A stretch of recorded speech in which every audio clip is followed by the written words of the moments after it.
Welcome to IAS precious zone. मैं हूं सोनू कुमार। दोस्तों, आज हम लोग सॉल्व करने जा रहे हैं दृष्टि आईएएस के पहले टेस्ट को। दोस्तों, इससे पहले हम लोग ने विजन आईएएस के एक टेस्ट को सॉल्व कर लिया है। आपने अभी तक उस वीडियो को नहीं देखा है तो आप उसे अवश्य देख लें, जिसका लिंक डिस्क्रिप्शन में दे दिया गया है।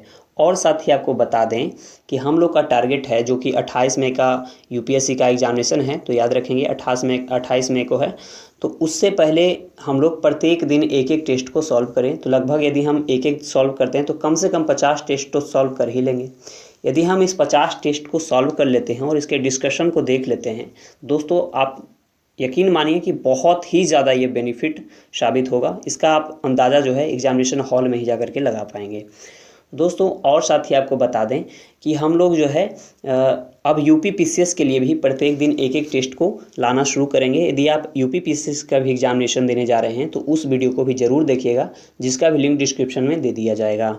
चलिए दोस्तों, और आपको बता दें साथ ही कि बहुत सारे व्यक्ति जो हैं कमेंट कर रहे थे कि सर इसका पीडीएफ कहाँ पे मिलेगा। तो आपको बता दें कि हमारा एक टेलीग्राम ग्रुप है जो कि जिसका लिंक भी डिस्क्रिप्शन में दे दिया गया है। तो आप उस लिंक पे क्लिक करेंगे तो आपको वो टेलीग्राम चैनल पे पहुंचा देगा।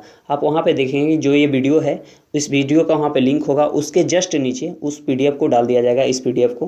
तो आप वहाँ से इस पीडीएफ को भी डाउनलोड कर सकते हैं दोस्तों। तो चलिए हम लोग बिना देरी के वीडियो को शुरू करते हैं। यदि वीडियो पसंद आएगा तो वीडियो को लाइक कीजिएगा, शेयर कीजिएगा और चैनल को सब्सक्राइब कर लीजिएगा, ताकि सबसे पहले मेरा वीडियो आपके पास पहुँच सके। चलिए बिना देरी के हम लोग वीडियो को शुरू करते हैं। तो देखिए, आज का जो पहला प्रश्न है, तो निम्नलिखित में से कौन सा संगठन जो है भ्रष्टाचार बोध सूचकांक जारी करता है। ऑप्शन में दिया गया है विश्व बैंक, ट्रांसपेरेंसी इंटरनेशनल, सी में दिया गया है विश्व आर्थिक मंच और डी में दिया गया है एशियाई विकास बैंक। तो इसका सही उत्तर क्या होगा? इसका सही उत्तर होगा ट्रांसपेरेंसी इंटरनेशनल। ट्रांसपेरेंसी इंटरनेशनल ही भ्रष्टाचार बोध सूचकांक को जारी करता है। और हम आपको साथ ही बता देते, यदि विश्व बैंक की यहाँ पर जो ऑप्शन में दिया गया है विश्व बैंक, तो विश्व बैंक जो है इसका संयुक्त राज्य अमेरिका वाशिंगटन में जो है यह इसका मुख्यालय है। ठीक है, आप याद रखेंगे। इसके यदि हम सदस्य की बात करें तो विश्व बैंक का टोटल सदस्य जो है वो 189 है, ये भी आप याद रखेंगे। ठीक है, अब हम आगे बढ़ते हैं ट्रांसपेरेंसी इंटरनेशनल पर। तो देखिए, ट्रांसपेरेंसी इंटरनेशनल जो है एक अंतर्राष्ट्रीय गैर सरकारी संगठन है, जिसकी स्थापना 1993 कब 1993 ईस्वी में बर्लिन जर्मनी में की गई थी। इसका प्राथमिक उद्देश्य जो है दोस्तों, नागरिक उपायों के माध्यम से वैश्विक भ्रष्टाचार का मुकाबला करना और भ्रष्टाचार के कारण उत्पन्न होने वाली आपराधिक गतिविधियों को रोकने हेतु कार्रवाई करना है। इसके द्वारा प्रकाशित प्रमुख प्रकाशन है, जैसे मेनली दो तरह के जो है यह सूचकांक जारी करती है। एक तो हो गया भ्रष्टाचार बोध सूचकांक, एक और जारी करती है ग्लोबल करप्शन बैरोमीटर। ठीक है, तो याद रखेंगे ट्रांसपेरेंसी इंटरनेशनल जो है ट्रांसपेरेंसी इंटरनेशनल जो है दो प्रकार के सूचकांक जारी करती है, इसे आप याद रखेंगे। चलिए अब हम बढ़ते हैं अगले प्रश्न की ओर। दूसरा प्रश्न है, निम्नलिखित कथनों पर विचार कीजिए। ठीक है, यहाँ पे आपको सही कथन को चूज करना है। तो पहला कथन है, संयुक्त राष्ट्र यानी यूएन वर्ष 1950 में स्थापित एक अंतर्राष्ट्रीय संगठन है। क्या यह कथन सही है? नहीं, यह गलत है, क्योंकि संयुक्त राष्ट्र वर्ष 1945 में स्थापित एक अंतर्राष्ट्रीय संगठन है। ठीक है, ना कि ये 1950 में। तो वर्तमान में इसके सदस्यों की बात करें तो 193 है। कितना है? 193 है, आप इसे याद रखेंगे। ठीक, तो इस प्रकार पहला कथन तो गलत हो जाएगा। दूसरे कथन की ओर चलते हैं। तो दूसरा कथन दिया गया है, संयुक्त राष्ट्र अंतर्राष्ट्रीय कानून सुरक्षा, आर्थिक विकास और सामाजिक समानता के क्षेत्र में समन्वय हेतु एक वैश्विक संघ है। क्या यह कथन सत्य है? तो देखिए, संयुक्त राष्ट्र अंतर्राष्ट्रीय कानून सुरक्षा, आर्थिक विकास और सामाजिक समानता के क्षेत्र में समन्वय हेतु एक वैश्विक संघ है। यह कथन बिल्कुल सत्य है। तो इस प्रकार यदि हम इसके सही उत्तर की बात करेंगे तो इसका सही उत्तर हो जाएगा ऑप्शन बी। केवल दो जो है वह सही है। चलिए बढ़ते हैं अगले प्रश्न की ओर। तो अगला प्रश्न देखेंगे, यहाँ पर देखिए, यहाँ पर दिया गया है, भारतीय संविधान में मौलिक अधिकारों के संदर्भ में भारतीय संविधान के मौलिक अधिकारों के संदर्भ में निम्नलिखित कथनों पर विचार कीजिए। इसमें जो है आपको कौन से कथन सही नहीं है इसको चूज करना है। तो सबसे पहले जो दिया गया है, कानून के समक्ष समानता केवल भारतीय नागरिकों के लिए उपलब्ध है। तो क्या यह सही है? तो यह अधिकार सभी व्यक्तियों को दिया जाता है, चाहे वो नागरिक हो चाहे विदेशी हो। तो इस प्रकार पहला कथन तो गलत हो जाएगा, क्योंकि यहाँ सिर्फ भारतीय की बात कर रहा है। दूसरा देखिएगा, दूसरा कथन क्या बोल रहा है? दूसरा कथन बोल रहा है कि 44वें संशोधन अधिनियम 1975 द्वारा संपत्ति के अधिकार को मौलिक अधिकारों की सूची से हटा दिया गया। तो तो क्या यह कथन सही है या गलत है, आप बताएंगे। तो कथन दूसरा जो है यह बिल्कुल गलत है, क्योंकि आप देखेंगे यह जो है 44वें संशोधन अधिनियम 1978, यहाँ पे 1975 दिया है, तो याद रखें कब, 1978 में, 1978 यहाँ लिख देता हूँ, 1978 में जो है 78 के द्वारा संपत्ति के अधिकार को यानी अनुच्छेद 31 को मौलिक अधिकारों की सूची से हटा दिया गया था। यह संविधान के भाग 12 में अनुच्छेद 301 के तहत एक कानूनी अधिकार है। अतः कथन 2 भी हमारा क्या हो जाएगा, कथन 2 भी गलत हो जाएगा।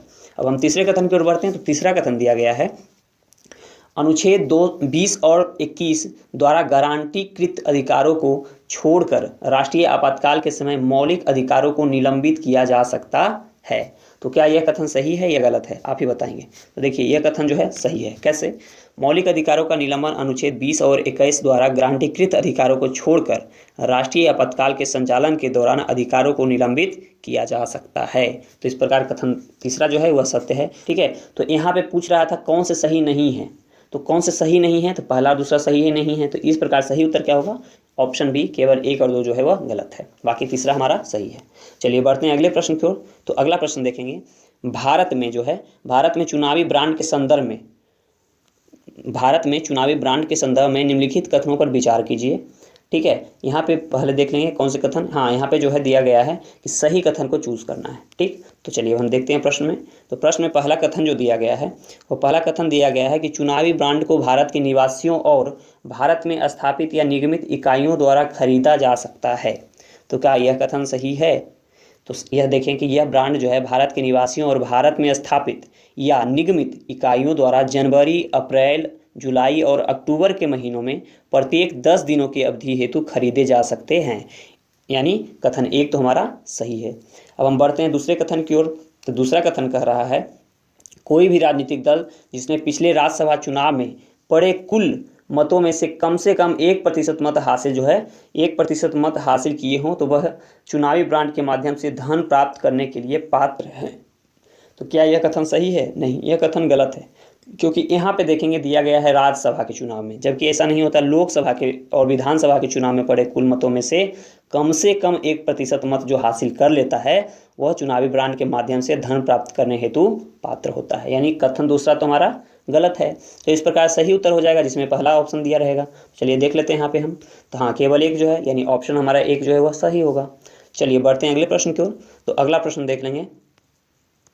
अगला प्रश्न देखेंगे, निम्नलिखित में से कौन राजनीतिक कार्यपालिका का अंग है? ठीक है, यहाँ पे पूछ रहा है कौन से जो हैं वो जो है कार्यपालिका का अंग है।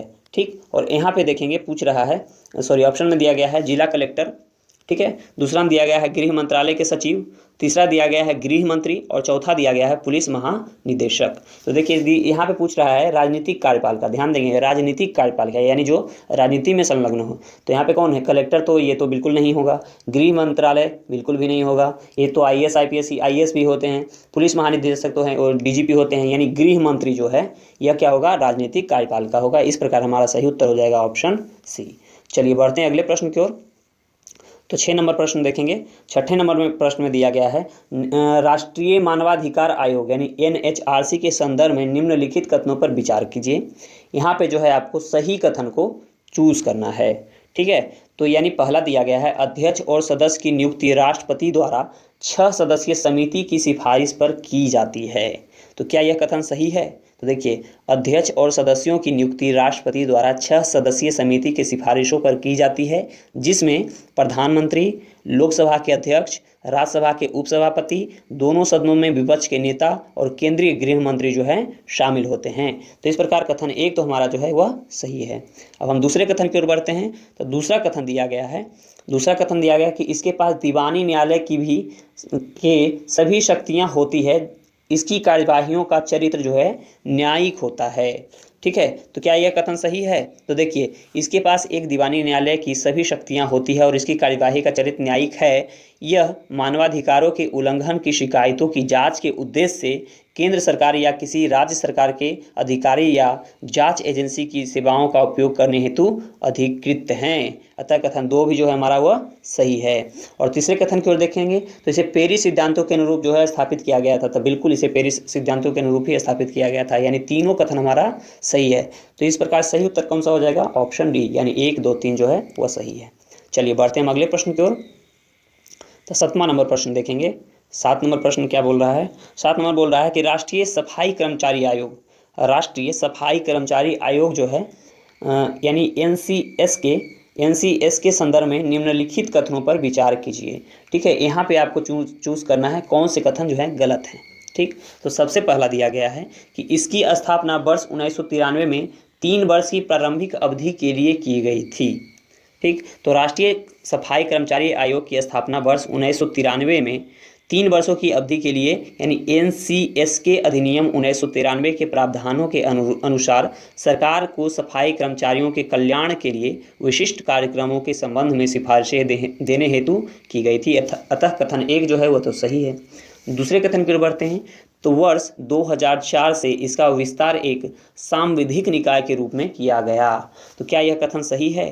तो देखिए, एनसीएस के कार्यकाल को समय समय पर प्रस्तावों के माध्यम से एक गैर सांविधिक संस्था के रूप में आगे बढ़ाया गया है। अतः कथन 2 जो है हमारा वह गलत हो जाएगा। तो इसमें आपको गलत कथन को चूज करने के लिए बोल रहा था, तो हमारा कथन दूसरा जो है गलत, तो यानी केवल 2 यानी ऑप्शन बी इसका सही होगा।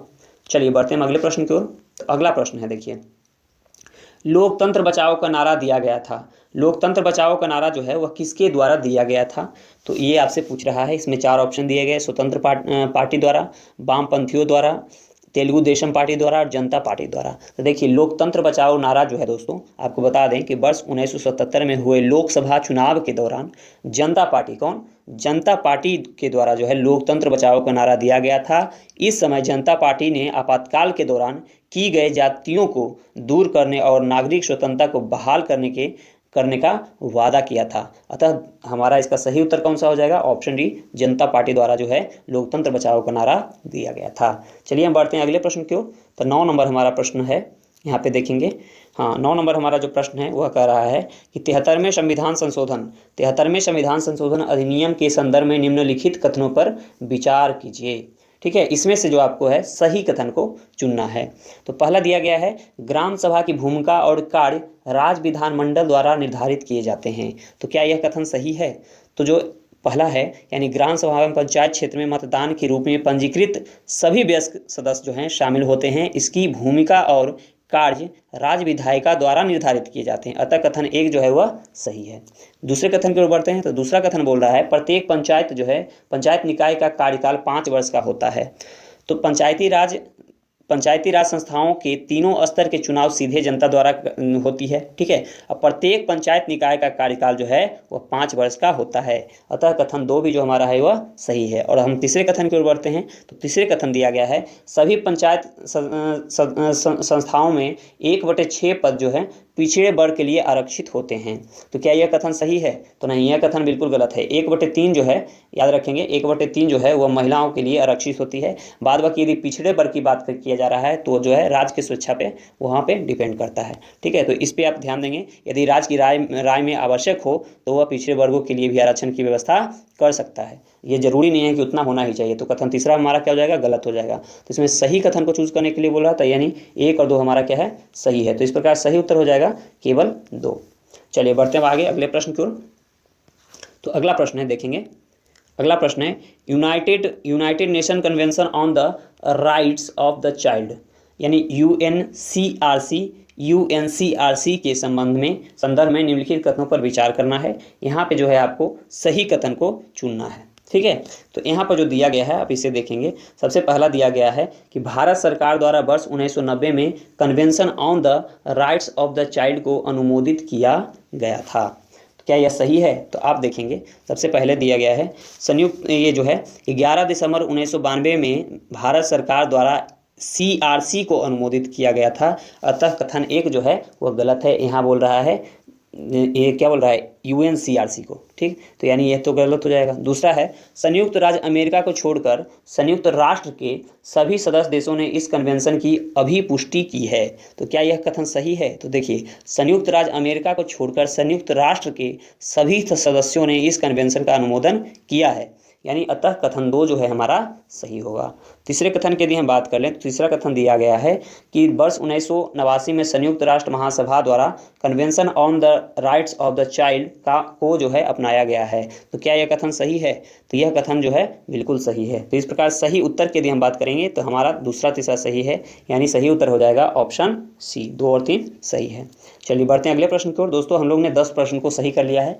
यदि वीडियो पसंद आता हो तो वीडियो को लाइक कीजिएगा और चैनल को सब्सक्राइब कर दीजिएगा। चलिए हम आगे बढ़ते हैं। तो अगला प्रश्न देखेंगे। अगला प्रश्न दिया गया है, भारतीय संविधान की निम्नलिखित विशेषताओं में से कितनी ब्रिटिश संविधान से प्रेरित है?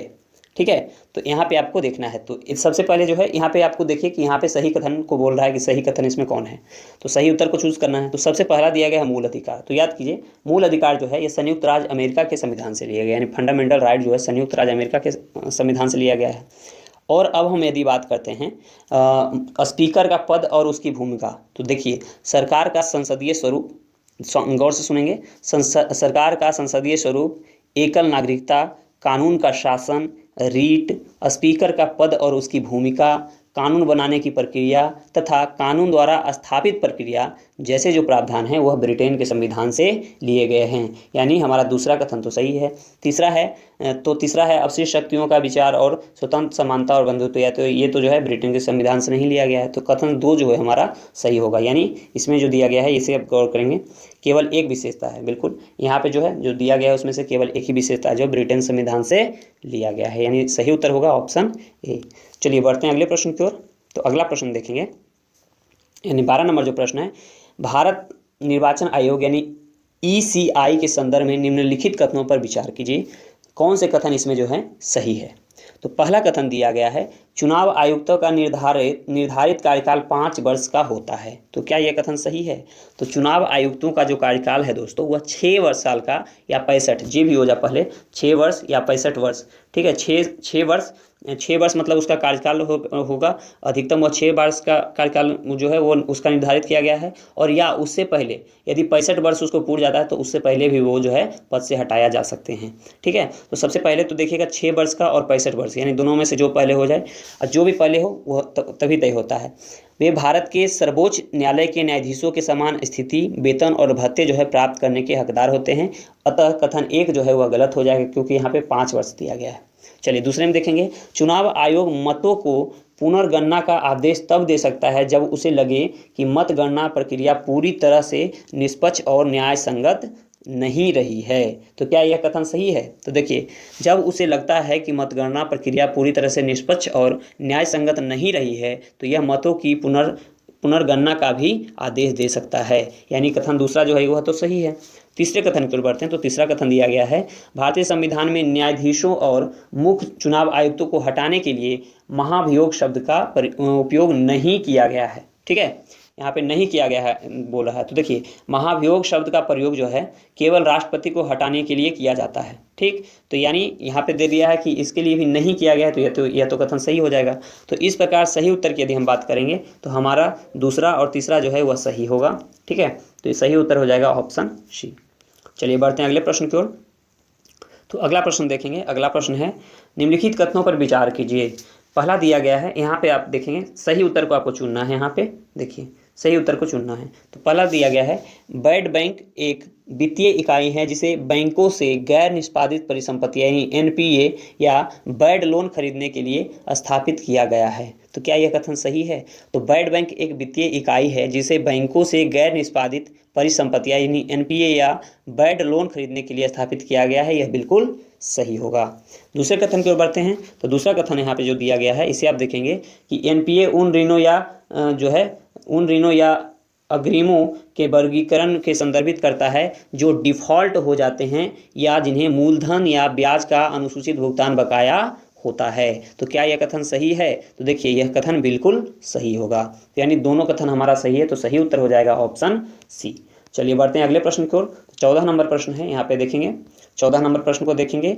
दिया गया है कि निम्नलिखित पर विचार कीजिए। ठीक है, निम्नलिखित पर विचार कीजिए।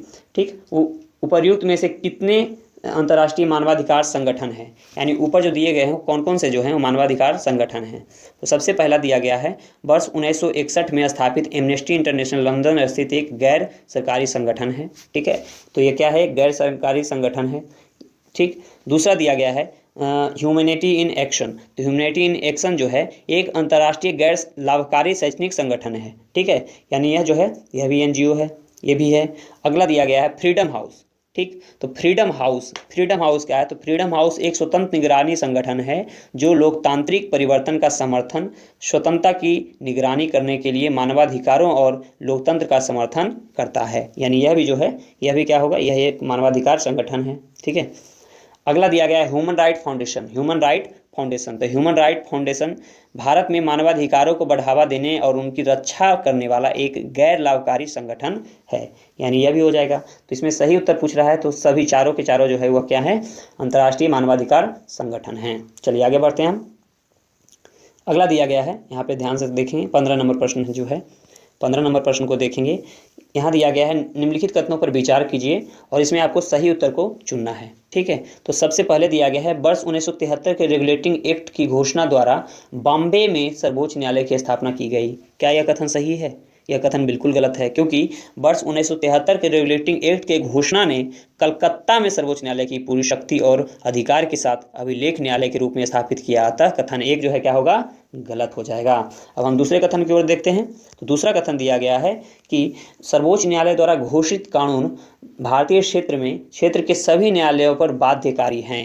तो क्या यह कथन सही है? तो बिल्कुल यह कथन जो है वह सही है। चलिए अगले कथन की ओर चलते हैं। तो सर्वोच्च न्यायालय के न्यायाधीश का कार्यकाल 6 वर्ष का होता है। क्या यह कथन सही है? तो सर्वोच्च न्यायालय के संविधान में सर्वोच्च न्यायालय के न्यायाधीश का कार्यकाल निश्चित नहीं किया गया है। अतः जो है यह कथन तीसरा जो है वह गलत हो जाएगा। तो सही उत्तर की बात करेंगे तो केवल 2 जो है हमारा सही उत्तर हो जाएगा, नहीं ऑप्शन डी। बढ़ते हैं अगले प्रश्न की ओर। तो 16 नंबर प्रश्न देखेंगे। 16 नंबर प्रश्न में दिया गया है निम्नलिखित कथनों पर विचार कीजिए। यहाँ पे जो है आपको निम्नलिखित कथन पे विचार करना है। यहाँ पे देख लेंगे नीचे, हाँ यहाँ पे जो है 4 यहाँ पे देखेंगे। हाँ थोड़ा सा फ्रंट को छोटा कर देते हैं ताकि आपको प्रश्न जो है पूरा दिख पाए। चलिए देखिए अब यहाँ पे निम्नलिखित कथनों पर विचार कीजिए। यहाँ पे जो है 3-4 कथन दिए गए हैं और यहाँ पे दिया गया है उपर्युक्त कथन निम्नलिखित में से किस कार्बन यौगिक को बेहतर रूप से वर्णित करते हैं। ठीक है, तो यहाँ पे देखेंगे सबसे पहले दिया गया दलदली जगहों की सतह पर पाए जाने के कारण इसे मार्स गैस भी कहा जाता है। ठीक है, किसे मार्स गैस कहा जाएगा? तो मीथेन को कहा जाएगा। चलिए आगे देखते हैं, दूसरा देखेंगे। तो इसके अपूर्ण दहन से कार्बन ब्लैक उत्सर्जित होता है जिसका उपयोग ऑटोमोबाइल टायरों के लिए उपयोग किए जाने वाले रबर में एक प्रबल एजेंट के रूप में व्यापक स्तर पर किया जाता है। तो क्या यह कौन होगा? तो इसमें भी मीथेन हो जाएगा। चलिए आगे देखिए, यह वायुमंडल के सतही पर ओजोन निर्माण हेतु जिम्मेदार है। कौन सा गैस? Methane gas. तो यानी सही उत्तर की बात करेंगे तो इसका सही उत्तर हो जाएगा ऑप्शन ए, मीथेन गैस। ठीक है, चलिए बढ़ते हैं अगले प्रश्न को। तो अगला प्रश्न देखेंगे, यानी अगला प्रश्न 17 नंबर प्रश्न जो है दिया गया है निम्नलिखित में से किसे डॉक्टर B.R. अम्बेडकर द्वारा संविधान के हृदय और आत्मा के रूप में संदर्भित किया गया था। ठीक है, तो डॉक्टर भीमराव अम्बेडकर ने किसे हृदय और आत्मा कहा था, ये आपसे प्रश्न पूछ रहा है। तो आपको मालूम होगा कि संविधान के उपचारों के अधिकार को जो है डॉक्टर भीमराव अम्बेडकर ने हृदय और आत्मा कहा था। तो यानी सही उत्तर होगा ऑप्शन बी। चलिए बढ़ते हैं अगले प्रश्न की ओर। अगला प्रश्न है यानी 18 नंबर प्रश्न है, इसे आप देखेंगे। देखिए 18 नंबर प्रश्न है, भारतीय संविधान के निम्नलिखित में से कौन से जो है प्रावधान 26 नवंबर 1949 को ही लागू हुए थे।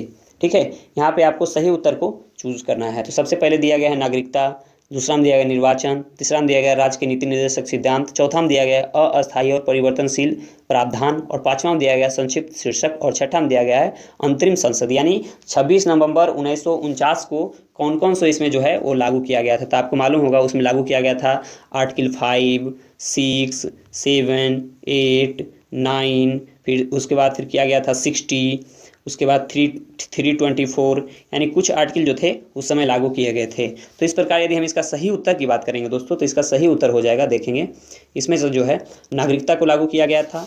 ठीक है, उसके बाद लागू किया गया था नागरिकता के बाद लागू किया गया था निर्वाचन को भी लागू किया गया था और यदि हम बात करें राज्य के नीति निर्देशक यानी डीपीएसपी, तो नहीं, इसको लागू नहीं किया गया था। फिर अस्थायी और परिवर्तनशील प्रावधान, इसको लागू किया गया था। संक्षिप्त शीर्षक, इसे भी लागू किया गया था। अंतरिम संसद यानी इसे भी लागू किया गया था। केवल 3 को नहीं लागू किया गया था। सही उत्तर हो जाएगा ऑप्शन बी 1, 2, 4, 5 और 6। चलिए बढ़ते हैं अगले प्रश्न की ओर। तो अगला प्रश्न यानी 19 नंबर प्रश्न है, इसे आप देखेंगे। अंतर्राष्ट्रीय श्रम संगठन यानी ILO के संदर्भ में निम्नलिखित कथनों पर विचार कीजिए। ठीक है, यहाँ पे आपको सही कथन को चूज करना है। तो सबसे पहला दिया गया है, इसकी स्थापना वर्ष 1919 में वर्साई की संधि द्वारा की गई थी। तो क्या यह कथन सही है? तो यह कथन बिल्कुल सही है। दूसरा दिया गया है, वर्ष 1969 में से नोबेल शांति पुरस्कार प्रदान किया गया था। बिल्कुल, यह भी सही है। तीसरा दिया गया था, अंतर्राष्ट्रीय श्रम सम्मेलन की बैठक प्रति वर्ष जिनेवा में होती है, यानी यह भी कथन सही है। यानी तीनों कथन मेरा जो है वह सही है। तो सही उत्तर हो जाएगा 1, 2 और 3, यानी ऑप्शन ए। चलिए बढ़ते हैं हम अगले प्रश्न की ओर, यानी 20 नंबर जो प्रश्न है उसे आप देख लेंगे। तो 20 नंबर प्रश्न बोल रहा है कि रीट के संदर्भ में निम्नलिखित कथनों में से कौन से सही हैं। सही उत्तर को आपको यहाँ पे चूज करना है। तो सबसे पहला दिया गया है, भारतीय संविधान का अनुच्छेद 226 सर्वोच्च न्यायालय को रीट जारी करने का अधिकार प्रदान करता है। तो क्या यह कथन सही है? तो आप देखेंगे तो क्या यह कथन सही है, ये आपसे पूछ रहा है। तो यह कथन बिल्कुल जो है गलत है। ठीक। दूसरा दिया गया है, एक मिनट, दूसरा दिया गया है, बंदी प्रत्यक्षीकरण की रीट जो है सर्वोच्च न्यायालय या उच्च न्यायालय द्वारा केवल लोक प्राधिकारी के खिलाफ ही जारी की जा सकती है, यानी यह भी कथन जो है वह गलत है। यानी सही उत्तर हो जाएगा ऑप्शन डी।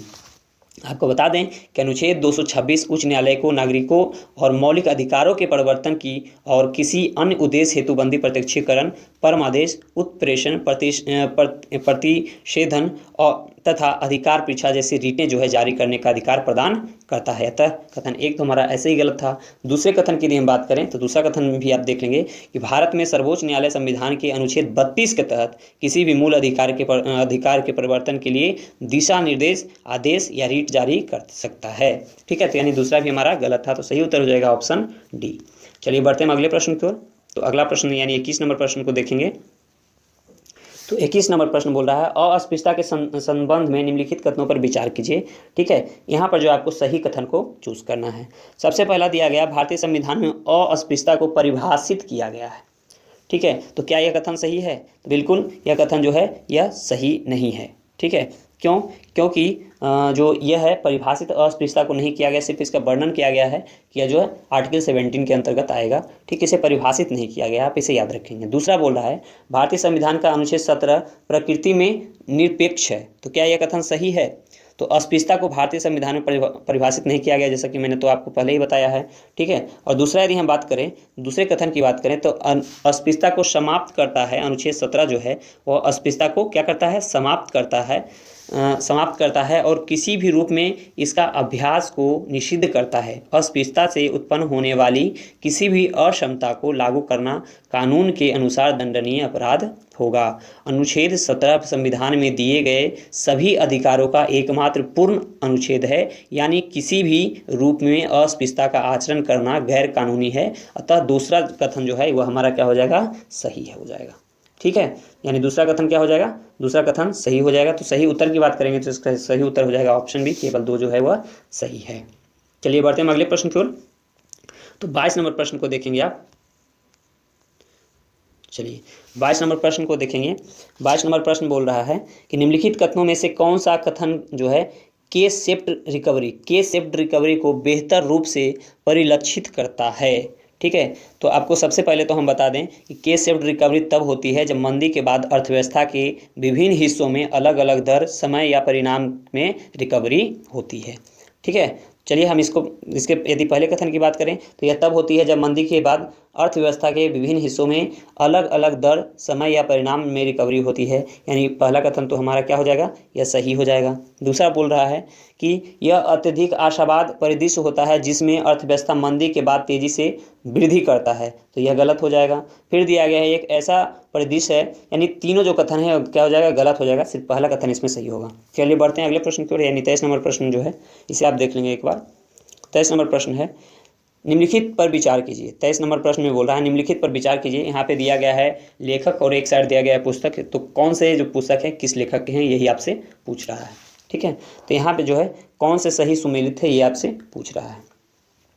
चलिए सबसे पहले हम बात करते हैं नेल्सन मंडेला का। ठीक है, तो Nelson Mandela long walk to freedom. ठीक है, तो नेल्सन मंडेला ने लॉन्ग वॉक टू फ्रीडम नामक पुस्तक लिखी है। ठीक है, यानी पहला तो जो है वह हमारा सुमेलित है। दूसरा हम बात करेंगे द आंग सान सू की फ्रीडम फॉर फेयर। ठीक है, तो आंग सान सू की ने फ्रीडम फॉर फेयर नामक शीर्षक पर निबंध लिखने के साथ इसी शीर्षक वाला एक पुस्तक भी लिखी है, जिसमें इनके द्वारा लिखे गए निबंधों का जो है संग्रह है, यानी दूसरा भी हमारा सही है। ठीक है, तीसरा यदि हम बात करेंगे तो महात्मा गांधी हिंद स्वराज। ठीक, तो महात्मा गांधी जो है वह हिंद स्वराज लिखे हैं। तो वर्ष 1909 में महात्मा गांधी ने हिंद स्वराज पुस्तक जो है वह प्रकाशित की थी, यानी तीसरा कथन भी हमारा क्या हो जाएगा, सही हो जाएगा। और अब हम चौथे कथन की बात करेंगे। ठीक है, तो चौथा जो कथन है, बेंजामिन फ्रैंकलिन जो है द ऑटोबायोग्राफी। ठीक, ऑटोबायोग्राफी जो है लिखे थे। तो क्या यह कथन सही है? तो यह बिल्कुल, यह भी कथन जो है वह सही है।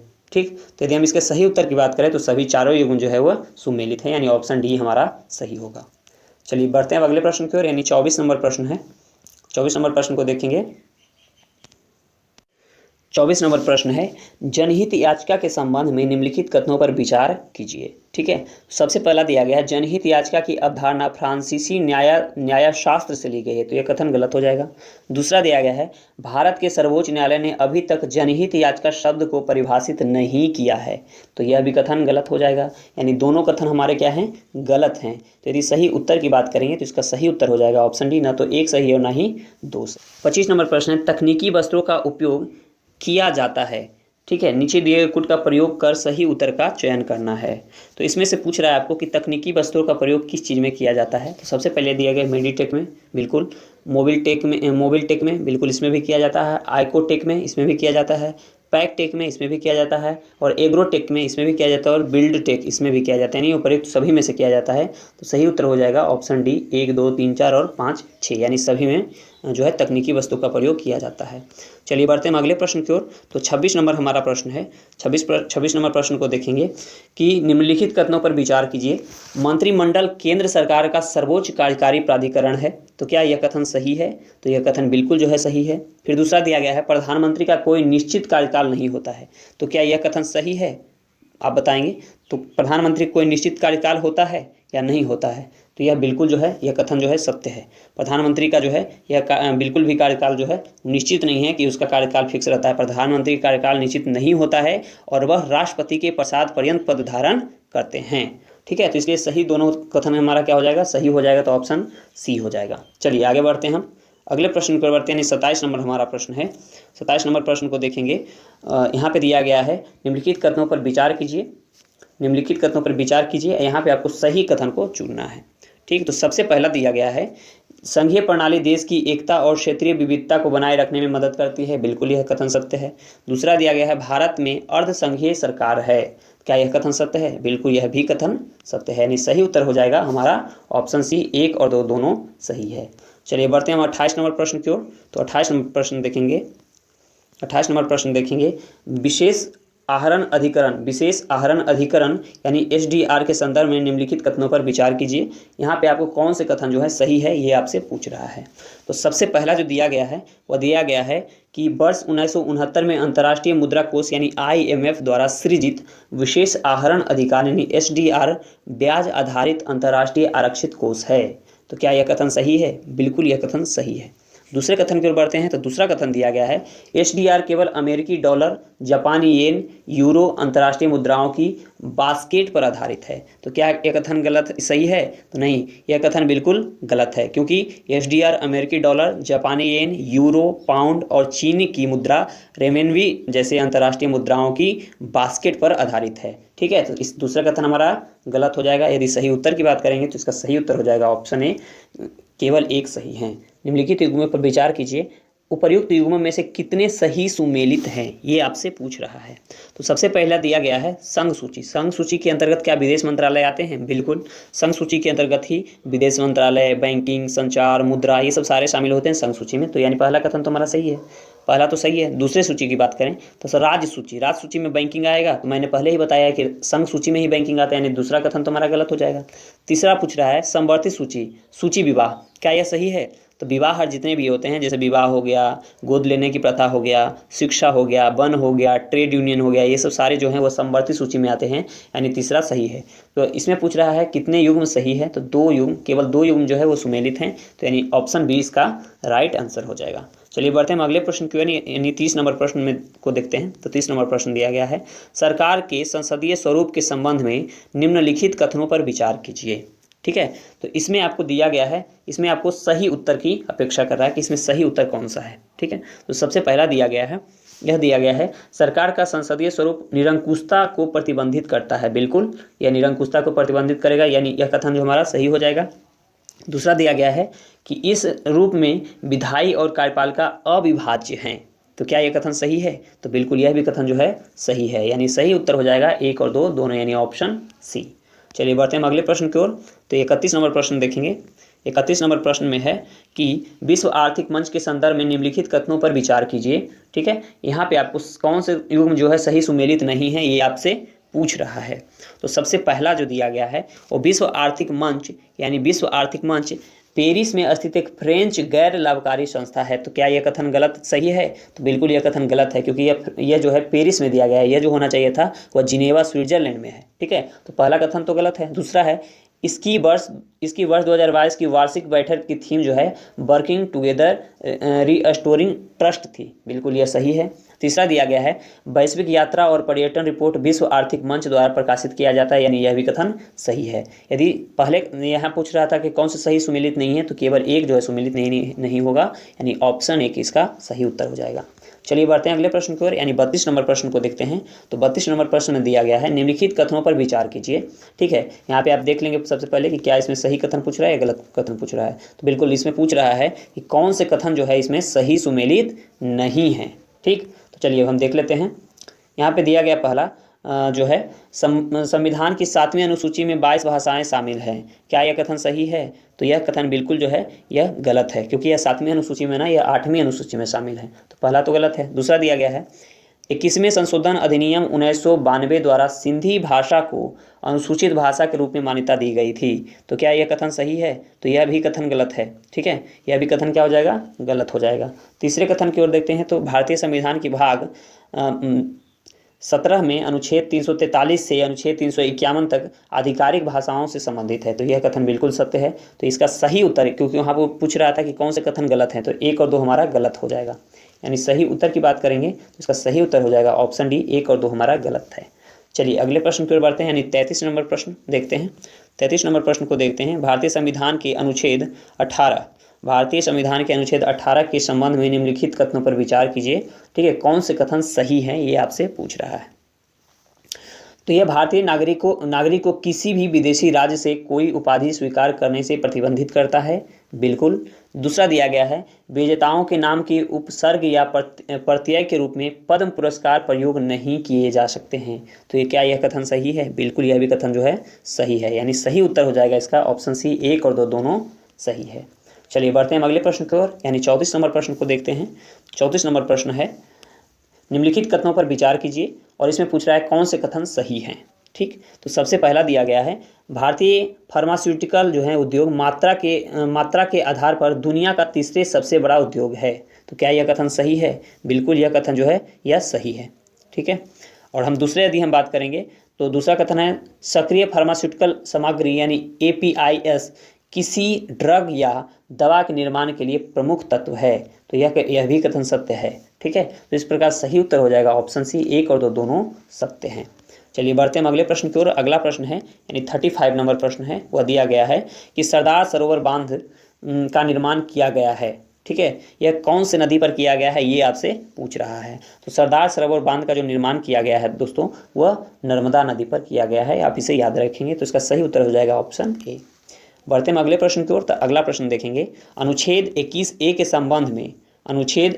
संबंध में जो है निम्नलिखित कथनों पर विचार कीजिए। 21A के संदर्भ में कौन से कथन यहाँ पे सही है ये आपसे पूछ रहा है। तो सबसे पहला दिया गया है अनुच्छेद 21A वर्ष 2002 के 92वें संविधान संशोधन अधिनियम द्वारा जोड़ा गया था। क्या यह कथन सही है, तो यह कथन बिल्कुल जो है यह क्या है, गलत है। पहला कथन क्या हो जाएगा हमारा, गलत हो जाएगा। दूसरा कथन आप देखेंगे, क्योंकि यह जो है, ये आप याद रखेंगे, यह जो है 2002 के 86वें संविधान संशोधन में जोड़ा गया था, ना कि 92वें संविधान संशोधन में। तो इस प्रकार इसका पहला कथन तो गलत है। दूसरे कथन को देखते हैं, तो यह प्रावधान करता है कि राज्य 6 से 14 वर्ष की आयु के सभी बच्चों को मुफ्त और अनिवार्य शिक्षा प्रदान करेगा। तो क्या यह कथन सही है? तो यह कथन जो है यह सही है। तो इसलिए इसका सही उत्तर हो जाएगा केवल 2 सही हैं। चलिए अगले प्रश्न की ओर बढ़ते हैं। तो अगला प्रश्न देखेंगे, निम्नलिखित देशों पर विचार कीजिए। अगला प्रश्न है, निम्नलिखित देशों पर विचार कीजिए। ठीक है, यहाँ पर जो है उपयुक्त में से कौन से मध्य एशियाई देश हैं, ये आपसे पूछ रहा है। ठीक है, तो मध्य एशियाई देश की यदि हम बात करें तो कजाकिस्तान हो जाएगा, किर्गिस्तान हो जाएगा, तजाकिस्तान हो जाएगा, अफगानिस्तान नहीं होगा, तुर्कमेनिस्तान होगा और उज्बेकिस्तान होगा। यानी 1, 2, 3, 5 और 6। तो सही उत्तर हो जाएगा ऑप्शन सी। चलिए बढ़ते हैं अगले प्रश्न की ओर, यानी 38 नंबर प्रश्न हमारा है। 38 नंबर प्रश्न को देखेंगे तो 38 नंबर प्रश्न बोल रहा है, निम्नलिखित युग्मों पर विचार कीजिए। ठीक है, यहाँ पे एक दल दिया गया है, उसके स्थापना वर्ष को दिया गया है और प्रयुक्त में से कौन से कथन सही सुमेलित हैं, ये आपसे पूछ रहा है। ठीक है, तो सबसे पहला दिया गया है भारतीय राष्ट्रीय कांग्रेस। तो भारतीय राष्ट्रीय कांग्रेस की जो स्थापना किया गया था वह किया गया था 1984 में, नहीं 1985 में किया गया था, यानी पहला कथन तो गलत है। दूसरा दिया गया है बहुजन समाज पार्टी। ठीक है, तो बहुजन समाज पार्टी की स्थापना कब किया गया था? तो इसका भी स्थापना 1985 में नहीं 1984 में किया गया था, यानी दूसरा भी कथन गलत है। तीसरा कथन दिया गया है भारतीय जनता पार्टी यानी बीजेपी 1980, बिल्कुल यह 1980 में किया गया था, तो इसे आप याद रखेंगे। और तीसरा दिया गया है कम्युनिस्ट पार्टी ऑफ इंडिया 1964। तो क्या यह कथन सही है? यानी यह जो कथन है यह बिल्कुल सही है, क्योंकि इसका जो स्थापना है 1964 में ही किया गया था, यानी 2 कथन हमारा इसमें सही हुआ। तो ऑप्शन हो जाएगा केवल 2, यानी ऑप्शन बी। चलिए बढ़ते हैं अगले प्रश्न की ओर, यानी 39 नंबर हमारा प्रश्न है, इसे आप देखेंगे। मंडल आयोग के संबंध में निम्नलिखित कथनों पर विचार कीजिए। ठीक है, कौन से कथन सही है ये आपसे पूछ रहा है। तो पहला दिया गया है कि मंडल आयोग भारत में पहला और एकमात्र आयोग है जिसने पिछड़े समुदायों के लिए आरक्षण की सिफारिश की थी। ठीक है, तो क्या यह कथन सही है? बिल्कुल यह कथन गलत है। यह एकमात्र ऐसी संगठन नहीं है, सॉरी एकमात्र ऐसी जो है यह क्या बोलती है, एकमात्र ऐसी आयोग नहीं थी। दूसरी बात करते हैं, इसकी सिफारिशों को मोरारजी देसाई की जनता पार्टी सरकार ने लागू किया था। क्या यह सही है? बिल्कुल यह भी गलत है। तो इसका सही उत्तर हो जाएगा ऑप्शन डी, ना तो 1 सही है और ना ही 2 सही हैं। चलिए बढ़ते हैं अगले प्रश्न की ओर, तो यानी 40 नंबर हमारा प्रश्न है, इसे आप देखेंगे। पहला दिया गया है निम्नलिखित कथनों पर विचार कीजिए। ठीक है, अब कौन से कथन इसमें सही है ये आपसे पूछ रहा है। तो पहला दिया गया है नॉर्ड स्ट्रीम 1 पाइपलाइन जो है जलमग्न गैस पाइपलाइन है जो बाल्टिक सागर से होते हुए फिनलैंड से रूस तक विस्तारित है। क्या यह कथन सही है? तो यह कथन जो है बिल्कुल गलत है। ठीक है, क्योंकि नॉर्ड स्ट्रीम जो है 1 जो है वह 1224 किलोमीटर लंबी पाइपलाइन है जो बाल्टिक सागर से होते हुए उत्तर पश्चिमी रूस के बायबोर्ड से उत्तर पूर्वी जर्मनी में लुब्मिन तक पहुंचती है। ठीक है, तो इसलिए पहला कथन तो हमारा गलत हो जाएगा। दूसरे कथन की यदि हम बात करें तो दूसरा कथन जो हो जाएगा बाल्टिक सागर के पश्चिम में स्वीडन जबकि उत्तर पूर्व सीमा पर फिनलैंड स्थित है। तो बिल्कुल यह कथन सही है, तो सही उत्तर हो जाएगा ऑप्शन बी। केवल 2 जो है हमारा सही है। चलिए बढ़ते हैं अगले प्रश्न की ओर, यानी 41 नंबर प्रश्न क्या कह रहा है, निम्नलिखित कथनों पर विचार कीजिए। ठीक है, निम्नलिखित कथनों पर विचार कीजिए और उसके बाद आपसे यहाँ में जो है सही उत्तर की अपेक्षा कर रहा है, किसमें से जो है कौन से कथन जो है सही है। ठीक है, तो सबसे पहला दिया गया है सामुदायिक सरकार में सत्ता को विभिन्न सामाजिक समूहों के द्वारा साझा किया जाता है। तो यह पहला कथन तो सही हो जाएगा। दूसरा दे रहा है संघीय प्रणाली में शक्तियों का विभाजन सरकार के विभिन्न स्तरों के मध्य होता है। तो क्या यह कथन सही है? तो बिल्कुल यह भी कथन सही है। तो इसलिए सही उत्तर की बात करेंगे तो इसका सही उत्तर हो जाएगा ऑप्शन सी। 1 और 2 दोनों सही हैं। चलिए बढ़ते हैं अगले प्रश्न की ओर। तो अगला प्रश्न दिया गया यानी 42 नंबर प्रश्न हमारा है, सिंधु जल संधि द्वारा निम्नलिखित में से किस नदी यानी किन नदी का जल विभाजन को अनन्य उपयोग के लिए आवंटित किया जाता है? इसमें से जो है आपको सही उत्तर को चुनना है। ठीक, सबसे पहला दिया गया है सिंधु नदी को, तो यह तो नहीं होगा। दूसरा दिया गया है झेलम नदी को, तो क्या यह कथन यह सही है? झेलम नदी, बिल्कुल झेलम नदी का भी इसमें नहीं उपयोग किया जाता। तीसरा है रावी नदी, बिल्कुल रावी नदी हो जाएगी और सतलुज हो जाएगी और ब्यास हो जाएगी। रावी, सतलुज, ब्यास ये तीनों नदी को ही जो है सिंधु जल समझौता के तहत इसमें शामिल है। तो इसलिए इसका सही उत्तर हो जाएगा ऑप्शन सी 3, 4 और 6। चलिए बढ़ते हैं अगले प्रश्न की ओर, यानी 43 नंबर प्रश्न हमारा है। 43 नंबर प्रश्न को देखेंगे तो इसमें दिया गया है, कभी कभी समाचारों में उल्लेख किया जाने वाला शब्द डेनिस वार्व किससे संबंधित है। ठीक है, तो ये आपसे पूछ रहा है। तो डेनिस वार्व आपको बता दें कि डेनिस वार्व जो है, डेनिस वार्व स्वच्छ जल में रहने वाली स्थानीय मछली की प्रजाति है। क्या है यह? स्वच्छ जल में रहने वाली स्थानीय मछली की प्रजाति है। आप इसे याद रखेंगे, बहुत ही ज़्यादा इंपॉर्टेंट प्रश्न है, क्योंकि बहुत ज़्यादा ये चर्चा में रहा था डेनिस वार्व। चलिए आगे हम बढ़ते हैं 44 नंबर प्रश्न में। तो 44 नंबर हमारा प्रश्न कर रहा है, शक्ति के विभाजन के संदर्भ में निम्नलिखित कथनों पर विचार कीजिए। ठीक है, यहाँ पे आपको सही कथन को चूज करना है। तो पहला दिया गया है, शक्ति का विभाजन लोकतंत्र के लिए अच्छा है। यह तो क्या यह कथन सही है? तो इसके यदि हम सही बात करेंगे तो इसका यह कथन सही हो जाएगा, शक्ति का विभाजन लोकतंत्र के लिए अच्छा होता है। क्योंकि यदि शक्ति एक पार्टी की ओर चला जाए, चाहे एक तरफ चला जाए, तो एक दलीय ये मतलब उसको तानाशाह बोल सकते हैं। तो शक्ति के विभाजन जो है लोकतंत्र के लिए अच्छा होता है। फिर देखें, यह सामाजिक समूहों के बीच टकराव की संभावनाओं को कम करने में मदद करता है। तो यह भी कथन हमारा सही है, यानी दोनों कथन सही है, तो सही उत्तर होगा ऑप्शन सी। चलिए बढ़ते हैं अगले प्रश्न की ओर, यानी 45 नंबर हमारा प्रश्न है, टीपू सुल्तान के संबंध में निम्नलिखित कथनों पर विचार कीजिए। ठीक है, टीपू सुल्तान के संबंध में निम्नलिखित कथनों पर विचार कीजिए। इसमें आपको सही उत्तर को चुनना है। पहला दिया गया, इसे मैसूर टाइगर के रूप में जाना जाता है। क्या यह कथन सही है? बिल्कुल, इसे मैसूर टाइगर के नाम से जाना जाता है टीपू सुल्तान को। दूसरा दिया गया है, श्रीरंगपट्टनम में जैकोबिन क्लब की स्थापना में उनका महत्वपूर्ण योगदान था। तो बिल्कुल यह भी कथन सही है, तो इसका सही उत्तर हो जाएगा ऑप्शन सी। 1 और 2 दोनों सही है। चलिए बढ़ते हैं अगले प्रश्न की ओर, यानी 46 नंबर हमारा प्रश्न है। देखेंगे, सल्फर डाइऑक्साइड के संबंध में निम्नलिखित कथनों पर विचार कीजिए। ठीक है, वायुमंडल में सल्फर डाइऑक्साइड का सबसे बड़ा स्रोत ज्वालामुखी है। क्या यह कथन सही है? यदि हम इसके सही उत्तर की बात करेंगे तो यह कथन जो है बिल्कुल गलत हो जाएगा। ठीक है, क्योंकि बोल रहा है वायुमंडल में सल्फर डाइऑक्साइड का सबसे बड़ा स्रोत ज्वालामुखी है, बिल्कुल गलत है। फिर देखेंगे, दिया गया है, अम्लीय वर्षा सल्फर डाइऑक्साइड के कारण होती है। बिल्कुल यह कथन सही हो जाएगा। तो सही उत्तर की बात करेंगे तो इसका सही उत्तर होगा, केवल 2 सही है। चलिए बढ़ते हैं हम अगले प्रश्न की ओर, यानी 43 नंबर प्रश्न है। इसे आप देख लेंगे, निम्नलिखित कथनों पर विचार कीजिए। ठीक है, यहाँ पे आपको सही कथन को चुनना है। तो सबसे पहला दिया गया है, समय उपयोग सर्वेक्षण, समय उपयोग सर्वेक्षण यानी TUS जो है द्वारा विभिन्न गतिविधियों पर जनसंख्या द्वारा बिताए जा रहे समय के मापन की रूपरेखा प्रदान करती है। तो क्या यह कथन सही है? तो यह कथन बिल्कुल जो है सही है। दूसरे कथन की ओर चलते हैं, समय उपयोग सर्वेक्षण यानी TUS का प्राथमिक उद्देश्य वैतनिक और अवैतनिक गतिविधियों में पुरुषों और महिलाओं की भागीदारी को मापना है। तो क्या यह कथन सही है? तो यह भी कथन सही है। तो सही उत्तर हो जाएगा ऑप्शन सी। 1 और 2 दोनों सही हैं। चलिए बढ़ते हैं 48 नंबर प्रश्न की ओर।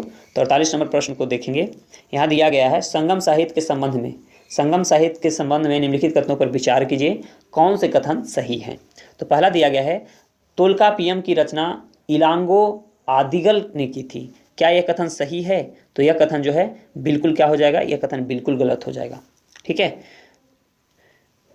जो तोल्कापियम जो था तोल्कापियर के द्वारा लिखा गया था, ना कि इलांगो आदिगल के द्वारा लिखा गया था। चलिए दूसरे कथन की ओर चलते हैं, इसे मदुरै और पांड्य राजाओं का संरक्षण प्राप्त था। तो क्या यह कथन सही है? तो यह कथन सही है, इसको मदुरै के पांड्य और राजाओं का संरक्षण प्राप्त था। ठीक है, तो कथन दूसरा हमारा सही हो जाएगा, यानी ऑप्शन बी। चलिए बढ़ते हैं अगले प्रश्न की ओर, यानी 49 नंबर प्रश्न है हमारा। 49 नंबर प्रश्न को देखेंगे, लॉर्ड डलहौजी ने व्यपगत के सिद्धांत को लागू करने के लिए निम्नलिखित में से किन राज्यों पर अधिग्रहण किया था। ठीक है, अधिकार किया था। तो सही उत्तर को इसमें आपको चूज करना है। तो सबसे पहले दिया गया है सतारा को। तो सतारा को क्या इसमें शामिल किया गया था? तो बिल्कुल। दूसरा है जैतपुर, तो जैतपुर को भी इसमें शामिल किया गया था। तीसरा है झांसी, तो झांसी को भी इसमें शामिल किया गया था। चौथा दिया गया मद्रास, तो मद्रास को इसमें शामिल किया गया था। तो बिल्कुल मद्रास इसमें शामिल नहीं हुआ था। तो इस प्रकार सही उत्तर हो जाएगा ऑप्शन ए। अगला प्रश्न है, यानी 50 नंबर प्रश्न है, निम्नलिखित कथनों युग्मों पर विचार कीजिए। ठीक है, और उपर्युक्त में से कौन से कथन जो है सही सुमेलित है, ये आपसे पूछ रहा है।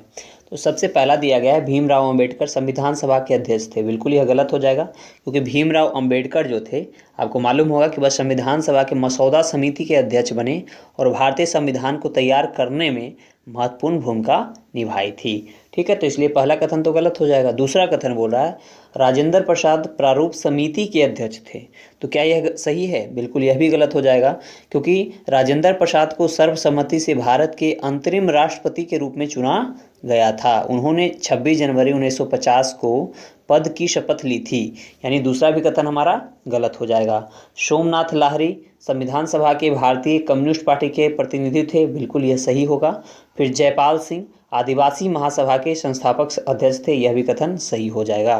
ठीक है, तो इस प्रकार यदि पूछ रहा है इसमें से कितने कथन सही हैं, तो केवल 2 युग्म जो है वह सही सुमेलित थे, यानी ऑप्शन बी। चलिए बढ़ते हैं हम अगले प्रश्न की ओर, यानी 51 नंबर प्रश्न है हमारा। 51 नंबर प्रश्न है निम्नलिखित में से निम्नलिखित में से किस मंत्रालय ने पढ़े भारत अभियान की शुरुआत की है? पढ़े भारत अभियान की शुरुआत किस मंत्रालय ने की है, ये आपसे पूछ रहा है। तो पढ़े भारत अभियान जो है वो शिक्षा मंत्रालय ने शुरू किया है, यानी ऑप्शन ए हमारा सही उत्तर हो जाएगा। चलिए बढ़ते हैं अगले प्रश्न की ओर, यानी 52 नंबर प्रश्न हमारा जो है यह पूछ रहा है निम्नलिखित में से कौन से फसल कटाई से संबंधित त्यौहार हैं? ठीक है, तो कौन से जो है फसल कटाई से संबंधित त्यौहार है, ये आपसे पूछ रहा है। तो सबसे पहला दिया गया है मकर संक्रांति, तो यह बिल्कुल फसाई कटल से संबंधित त्यौहार है। पोंगल यह भी, और बिहू यह भी जो, यानी तीनों के तीनों जो है ये फसल कटाई से संबंधित त्यौहार हैं, यानी सही उत्तर हो जाएगा ऑप्शन डी। चलिए अगले प्रश्न की ओर बढ़ते हैं, यानी 53 नंबर हमारा प्रश्न कह रहा है। 53 नंबर प्रश्न को देखेंगे, निम्नलिखित में से किसे पर्यावरण संरक्षण से निपटने के लिए केन्या में हरित पट्टी आंदोलन शुरू किया? ठीक है, किसने जो है केन्या में हरित पट्टी आंदोलन शुरू किया था? तो वह कौन थे? वह थे बंगारी मथाई। ठीक है, यानी सही उत्तर हो जाएगा ऑप्शन डी। चलिए बढ़ते हैं अगले प्रश्न की ओर, यानी 54 नंबर हमारा प्रश्न है। 54 नंबर प्रश्न को देखेंगे, यहाँ बोल रहा है सी ड्रैगन अभ्यास 2022 के संबंध में निम्नलिखित कथनों पर विचार कीजिए। ठीक है, उपर्युक्त कथन में से कौन से सही सुमेलित हैं, ये आपसे पूछ रहा है। तो इसका आयोजन संयुक्त राज्य अमेरिका के गुआम में किया गया था, यह सही हो जाएगा। दूसरा है यह एक द्विवार्षीय अभ्यास है, तो क्या यह सही है? तो यह कथन जो है बिल्कुल गलत हो जाएगा। ठीक है, यानी दूसरा कथन जो है यह गलत हो जाएगा। ठीक है, क्योंकि यह वार्षिक जो है अभ्यास है। दूसरा तो गलत हो जाएगा, यानी सही उत्तर हो जाएगा ऑप्शन ए, केवल एक जो है वह सही है। चलिए बढ़ते हैं अगले प्रश्न की ओर, यानी 55 नंबर हमारा प्रश्न कह रहा है निजता के अधिकार के संदर्भ में निम्नलिखित कथनों पर विचार कीजिए। ठीक है, निजता के अधिकार के संबंध में पूछ रहा है। यहाँ पे आपको कौन से कथन सही है ये आपको बताना है। तो सबसे पहला दिया गया है भारतीय संविधान का अनुच्छेद 17 निजता के अधिकार से संबंधित है, यह गलत हो जाएगा। ठीक है, दूसरा है पुट्टस्वामी बनाम भारत संघ मामले में 2017 में निजता के अधिकार को मौलिक अधिकार घोषित किया गया था, तो क्या यह कथन सही है? बिल्कुल यह कथन जो है सही है, यानी केवल 2 हमारा सही होगा, ऑप्शन बी। चलिए बढ़ते हैं अगले प्रश्न की ओर, यानी 56 नंबर प्रश्न क्या कह रहा है ये देखते हैं। तो 56 नंबर हमारा प्रश्न जो कर रहा है वह कह रहा है मानव विकास सूचकांक के संबंध में। ठीक है, मानव विकास सूचकांक के संबंध में निम्नलिखित कथनों पर विचार कीजिए। ठीक, और इसमें जो है कौन से कथन सही है ये आपको बताना है। ठीक, तो सबसे पहला है मानव विकास सूचकांक यानी HDI एक सांख्यिकी उपकरण है जिसका उपयोग किसी देश की समग्र उपलब्धियों को केवल उसके सामाजिक आयामों में मापन हेतु किया जाता है। तो क्या यह कथन सही है? तो यह कथन गलत है, क्योंकि HDI एक सांख्यिकी उपकरण है जिसका उपयोग किसी देश की सामाजिक और आर्थिक आयामों में समग्र उपलब्धि को मापने के लिए किया जाता है। तो पहला कथन तो हमारा गलत हो जाएगा। दूसरा कथन देखते हैं, वर्ष 1990 में से पाकिस्तानी अर्थशास्त्री महबूब उल हक द्वारा प्रस्तुत किया गया था।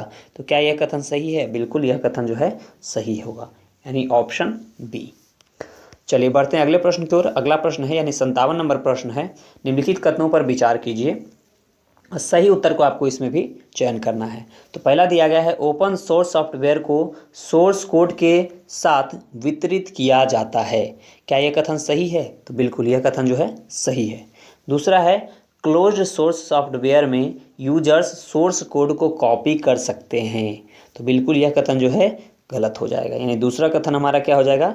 गलत हो जाएगा। यह कोड्स कंप्यूटर प्रोग्राम है, यह नियंत्रित करने के लिए हेर फेर करता है कि कोई प्रोग्राम या एप्लीकेशन कैसे व्यवहार करता है, उसको कॉपी नहीं कर सकते हैं, यानी दूसरा हमारा गलत हो जाएगा। तो सही उत्तर क्या होगा? इसका सही उत्तर हो जाएगा ऑप्शन ए, केवल एक जो है सही होगा। चलिए अगले प्रश्न की ओर बढ़ते हैं। 58 नंबर प्रश्न है। 58 नंबर प्रश्न को देखेंगे। बेरोजगारी के संबंध में निम्नलिखित में से कौन से कथन जो है सही नहीं है। यहाँ पे ध्यान देंगे, पूछ रहा है कि सही नहीं है। ठीक है, चलिए तो इसमें से आपको देखना है कि कौन सा सही नहीं है। तो सबसे पहले संरचनात्मक बेरोजगारी बाजार में उपलब्ध नौकरियों और श्रमिकों के बेमेल कौशल से उत्पन्न होती है, बिल्कुल यह सही है। दूसरा है तकनीकी बेरोजगारी प्रौद्योगिकी में परिवर्तन के कारण नौकरियों में होने वाला नुकसान है, यह भी कथन सही है। तीसरा है घर्षणात्मक बेरोजगारी किसी अर्थव्यवस्था के भीतर स्वैच्छिक रोजगार संक्रमण का परिणाम है, यह भी कथन सही है। तीसरा दिया गया है जो है प्रच्छन्न बेरोजगारी वह बेरोजगारी है जो वर्ष के कुछ निश्चित मौसम के दौरान जो है उत्पन्न होता है, यानी यह तो कथन गलत हो जाएगा, प्रच्छन्न बेरोजगारी बोल रहा है तो यानी ऑप्शन डी तो गलत हो जाएगा। तो सही उत्तर क्या होगा, क्योंकि यहाँ पे गलत ही पूछ रहा था तो सही उत्तर हो जाएगा ऑप्शन डी। चलिए बढ़ते हैं अब अगले प्रश्न की ओर, यानी 59 नंबर प्रश्न है, इसे आप देखेंगे। 59 नंबर प्रश्न कह रहा है कि निम्नलिखित कथनों पर विचार कीजिए। ठीक है, अब कौन से कथन सही है उस पर आपको बताना है। सबसे पहला दिया गया धर्मनिरपेक्षता का भारतीय दर्शन सर्वधर्म संभाव पर आधारित है, बिल्कुल ये सही है। दूसरा है धर्मनिरपेक्षता का पश्चिमी मॉडल धर्म के आधार पर किसी भी सार्वजनिक नीति का प्रारूप तैयार करने का निषेध करता है, यानी दूसरे भी कथन हमारा सही होगा, यानी सही उत्तर हो जाएगा ऑप्शन सी। 1 और 2 दोनों सही है। चलिए बढ़ते हैं अगले प्रश्न की ओर, यानी 60 नंबर हमारा प्रश्न है। लिथियम आयन बैटरी के संबंध में निम्नलिखित कथनों पर आपको विचार करना है और कौन से कथन इसमें सही है ये आपको बताना है। ठीक है, सबसे पहला दिया गया है इसका उपयोग जो है व्यापक रूप से इलेक्ट्रॉनिक वाहनों और एरोस्पेस उद्योग में किया जाता है, बिल्कुल यह कथन सही होगा। दूसरा है चिली लिथियम का सबसे बड़ा उत्पादक देश है, क्या यह कथन सही है? तो दूसरा कथन जो है यह गलत है। ठीक है, चिली इसका सबसे बड़ा उत्पादक नहीं है, तो यानी दूसरा कथन हमारा क्या हो जाएगा, दूसरा कथन हमारा गलत हो जाएगा। ठीक है, ऑस्ट्रेलिया विश्व में लिथियम का सबसे बड़ा उत्पादक है, आप याद रखेंगे। तो सही उत्तर क्या हो जाएगा, इसका सही उत्तर हो जाएगा केवल एक, यानी ऑप्शन ए। चलिए बढ़ते हैं अगले प्रश्न की ओर, यानी 61 नंबर प्रश्न हमारा है कि शी बॉक्स के संदर्भ में निम्नलिखित कथनों पर विचार कीजिए। ठीक है, उपर्युक्त में से कौन से कथन सही हैं ये आपको बताना है। तो सबसे पहला इसमें दिया गया है कि यह राष्ट्रीय महिला आयोग और IIT कानपुर द्वारा संयुक्त रूप से विकसित एक ऑनलाइन शिकायत प्रबंधन प्रणाली है, क्या यह कथन सही है? तो देखिए, महिला एवं बाल विकास मंत्रालय भारत सरकार ने कार्यस्थल पर यौन उत्पीड़न से संबंधित शिकायतों दर्ज कराने के लिए यौन उत्पीड़न इलेक्ट्रॉनिक्स बॉक्स यानी शी बॉक्स नामक एक ऑनलाइन शिकायत प्रणाली विकसित की है, यानी पहला कथन तो हमारा गलत हो जाएगा। दूसरा कथन कह रहा है संगठित और असंगठित क्षेत्र में काम करने वाली महिलाएं जो है शी बॉक्स में अपनी शिकायत दर्ज करा सकती है, बिल्कुल, तो यानी दूसरा कथन हमारा सही होता, ऑप्शन हो जाएगा बी। चलिए अगले बढ़ते हैं अगले प्रश्न की ओर, यानी 62 नंबर प्रश्न हमारा है, इसे आप देख लेंगे एक बार। 62 नंबर प्रश्न है नागरिकता के संदर्भ में निम्नलिखित कथनों पर विचार कीजिए। नागरिकता के संदर्भ में यहाँ पे जो है कौन से कथन सही नहीं हैं ये आपको बताना है। तो सबसे पहला दिया गया है वर्ष 1955 का नागरिकता अधिनियम नागरिकता प्राप्त करने के 4 तरीके निर्धारित करता है, तो क्या यह कथन सही है? यह कथन बिल्कुल जो है गलत है, क्योंकि 4 तरीके नहीं 5 तरीके जो है वो निर्धारित करता है, तो पहला कथन तो गलत हो जाएगा। दूसरा है भारतीय संविधान नागरिक शब्द को परिभाषित नहीं करता है, तो क्या यह कथन सही होगा? तो यह कथन जो है वह कथन क्या हो जाएगा, गलत हो, यह कथन क्या होगा, दूसरा कथन हमारा सही हो जाएगा, क्योंकि संविधान में नागरिकता शब्द को परिभाषित नहीं किया गया है, अतः दूसरा कथन क्या हो जाएगा, यह हो जाएगा सही हो जाएगा। ठीक है, तो हमसे यहाँ पे गलत कथन पूछ रहा था कि इसमें कौन जो है सही नहीं है, तो पहला हमारा सही नहीं है, सही उत्तर हो जाएगा ऑप्शन ए, केवल एक जो है सही नहीं है। चलिए बढ़ते हैं अगले प्रश्न को, यानी 63 नंबर हमारा प्रश्न है, इसे आप एक बार देखेंगे। 63 नंबर प्रश्न है ग्रेट निकोबार के संबंध में निम्नलिखित कथनों पर विचार कीजिए और कौन से कथन सही है ये बताना है। तो सबसे पहला दिया गया है कि यह निकोबार द्वीप समूह का सबसे बड़ा उत्तरी द्वीप है, तो क्या यह कथन सही है? तो बिल्कुल यह कथन गलत है, क्योंकि यह दक्षिणी द्वीप का सबसे बड़ा है। ठीक है, तो पहला तो कथन हमारा गलत हो गया। दूसरे कथन की ओर चलते हैं, तो दूसरा कथन है अंडमान और निकोबार द्वीप समूह 10 डिग्री चैनल द्वारा पृथक होते हैं, तो क्या यह कथन सही है? क्या 10 डिग्री द्वारा यह पृथक होते हैं? तो बिल्कुल यह 10 डिग्री के द्वारा ही पृथक होते हैं, यानी दूसरा ऑप्शन हमारा क्या है? सही है। तो इसका सही उत्तर हो जाएगा ऑप्शन बी, केवल 2 जो है सही है। चलिए बढ़ते हैं अगले प्रश्न की ओर, यानी 64 नंबर हमारा प्रश्न है। ठीक है, तो 64 नंबर प्रश्न को आप यहाँ पर से देखेंगे। 64 नंबर प्रश्न कह रहा है निम्नलिखित युग्मों पर विचार कीजिए। ठीक है, निम्नलिखित युग्मों पर विचार कीजिए। यहाँ एक साइड दिया गया है राष्ट्रीय उद्यान और दूसरी तरफ दिया गया है स्थान। तो गिर राष्ट्रीय उद्यान जो है वो कहाँ है, ये आपसे पूछ रहा है। तो गिर राष्ट्रीय उद्यान जो है वह जो है कहाँ है? गुजरात में है। ठीक है, दूसरा दिया गया है इराविकुलम राष्ट्रीय उद्यान कहाँ है? तो एक केरल में है, यानी दूसरा भी सही है। तीसरा दिया गया कूनो राष्ट्रीय उद्यान, यह मध्य प्रदेश में है। अभी आप देखे होंगे कि चीता को जो सबसे पहले लाया गया था वो कूनो राष्ट्रीय उद्यान में ही रखा गया था, तो इसे भी आप याद रखेंगे, यानी कूनो राष्ट्रीय उद्यान मध्य प्रदेश में है। और चौथा है पन्ना राष्ट्रीय उद्यान, तो ये मध्य प्रदेश में है, यानी ये भी सही है। तो चारों कथन हमारा इसमें सही होगा, तो ऑप्शन डी। चलिए अगले प्रश्न की ओर बढ़ते हैं, यानी 65 नंबर प्रश्न है।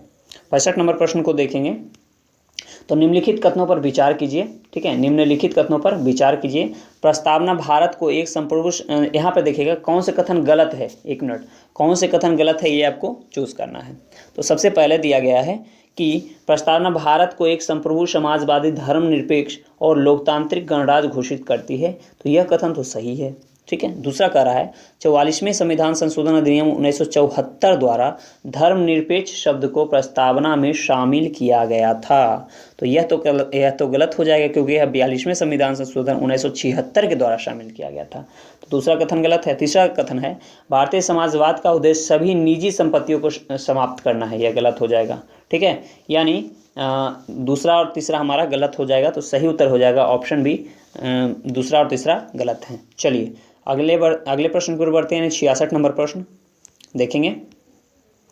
निम्नलिखित कथनों पर विचार कीजिए। ठीक है, निम्नलिखित कथनों पर विचार कीजिए और कौन से कथन जो है सही हैं उसको आपको टिक करना है। तो सबसे पहला है तेल रिसाव से समुद्री स्तनधारियाँ अल्प ताप यानी हाइपोथर्मिया हो जाता है, क्या यह कथन सही है? तो यह कथन बिल्कुल सही है। दूसरा, जल की सतह पर मौजूद तेल को भौतिक रूप से अलग करने के लिए स्कीमर का उपयोग किया जाता है, यह कथन सही है? बिल्कुल, यह भी कथन जो है सही होगा, यानी सही उत्तर हो जाएगा ऑप्शन सी। चलिए बढ़ते हैं अगले प्रश्न की ओर। तो अगला प्रश्न देखेंगे, यानी 67 नंबर प्रश्न जो है उसे आप देखेंगे। तो इसमें कह रहा है कि निम्नलिखित कथनों पर विचार कीजिए, कौन से कथन जो है सही हैं, ये आपको चूज करना है। तो सबसे पहला दिया गया है कि भारतीय संविधान जो है, भारतीय संविधान का अनुच्छेद 44 समान नागरिक संहिता से संबंधित है, बिल्कुल। दूसरा है भारत में आपराधिक कानून एक समान है, भारत में आपराधिक कानून जो है वह एक समान है, क्या यह कथन सही है? तो भारत में आपराधिक कानून एक समान है और सभी पर समान रूप से लागू होते हैं, यानी दूसरा कथन भी हमारा सही हो जाएगा। तो सही उत्तर हो जाएगा ऑप्शन सी, 1 और 2 दोनों सही हैं। अगला प्रश्न है निम्नलिखित पर विचार करना है, ठीक है ना। उसके बाद उपर्युक्त में से भारतीय संविधान के कितने अनुच्छेद मानवाधिकार प्रावधानों का सार्वभौमिक घोषणा में निर्धारित मूल्य को संरक्षित करते हैं, ये आपको बताना है। तो सबसे पहले दिया गया है आर्टिकल 14। तो आर्टिकल 14 में तो आपको मालूम होगा कि विधि की समझ क्षमता है, ठीक है, यह मानवाधिकार प्रावधान को सार्वभौमिक घोषणा करता है, बिल्कुल। फिर दूसरा है अनुच्छेद 23। अनुच्छेद 23 में आपको मालूम होगा कि उसमें दिया गया है दास्ता से सुरक्षा, ठीक है, यानी ये भी सही हो जाएगा। तीसरा दिया गया है अनुच्छेद 41। तो अनुच्छेद 41 में क्या है आपको मालूम होगा कि काम का अधिकार इसमें दिया गया है, काम का अधिकार, यानी यह भी सही होगा इसमें। और चौथा जो है अनुच्छेद 12। अनुच्छेद 12 जो है वो राज्य की परिभाषा उसमें दिया गया है, यानी चौथा तो नहीं होगा। तो इसमें पूछ रहा है कितने सही हैं, तो केवल 3 जो है वह सही होंगे, यानी ऑप्शन सी। चलिए बढ़ते हैं अगले प्रश्न की ओर, यानी अगला प्रश्न है 69 नंबर प्रश्न है, ठीक है। 69 नंबर प्रश्न में देखना है कि ईस्टर्न स्वैम्प डियर के संबंध में निम्नलिखित कथनों पर विचार कीजिए, इसमें से कौन से कथन जो है सही नहीं है, ये आपको देखना है, ठीक है। सबसे पहला दिया गया है, इसमें दिया गया है इंसर्ट स्वैपर डियर केवल नेपाल और भूटान में पाया जाता है, तो क्या यह सही है? तो यह भारतीय उपमहाद्वीप में स्वैम्प डियर जो है की 3 प्रजातियां पाई जाती है, तो ये भी याद रखेंगे यह भारत में पाई जाती है, तो इसलिए इसका सही उत्तर तो ये पहला कथन तो हमारा गलत हो जाएगा। दूसरे कथन की ओर देखेंगे तो IUCN की रेड लिस्ट में इसे सुभेद्य श्रेणी में शामिल किया गया है, तो यह भी बिल्कुल सही होगा। तो यानी हमसे इसमें गलत कथन पूछ रहा था, तो पहला हमारा गलत है, यानी ऑप्शन ए। चलिए बढ़ते हैं अगले प्रश्न की ओर, यानी अगला प्रश्न है 70 नंबर प्रश्न है, इसे आप देखेंगे। 70 नंबर प्रश्न में है कि निम्नलिखित कथनों पर विचार कीजिए, ठीक है, और कौन से कथन इसमें सही है ये आपको बताना है। तो पहला है, भारत में ईडब्ल्यूएस के लिए 10% आरक्षण का प्रावधान केवल भारतीय संविधान के अनुच्छेद 16 में संशोधन करके किया गया है। तो क्या यह कथन सही है? नहीं, यह कथन जो है गलत है, क्योंकि यह 15 और 16 दोनों में संशोधन हुआ था, ठीक है।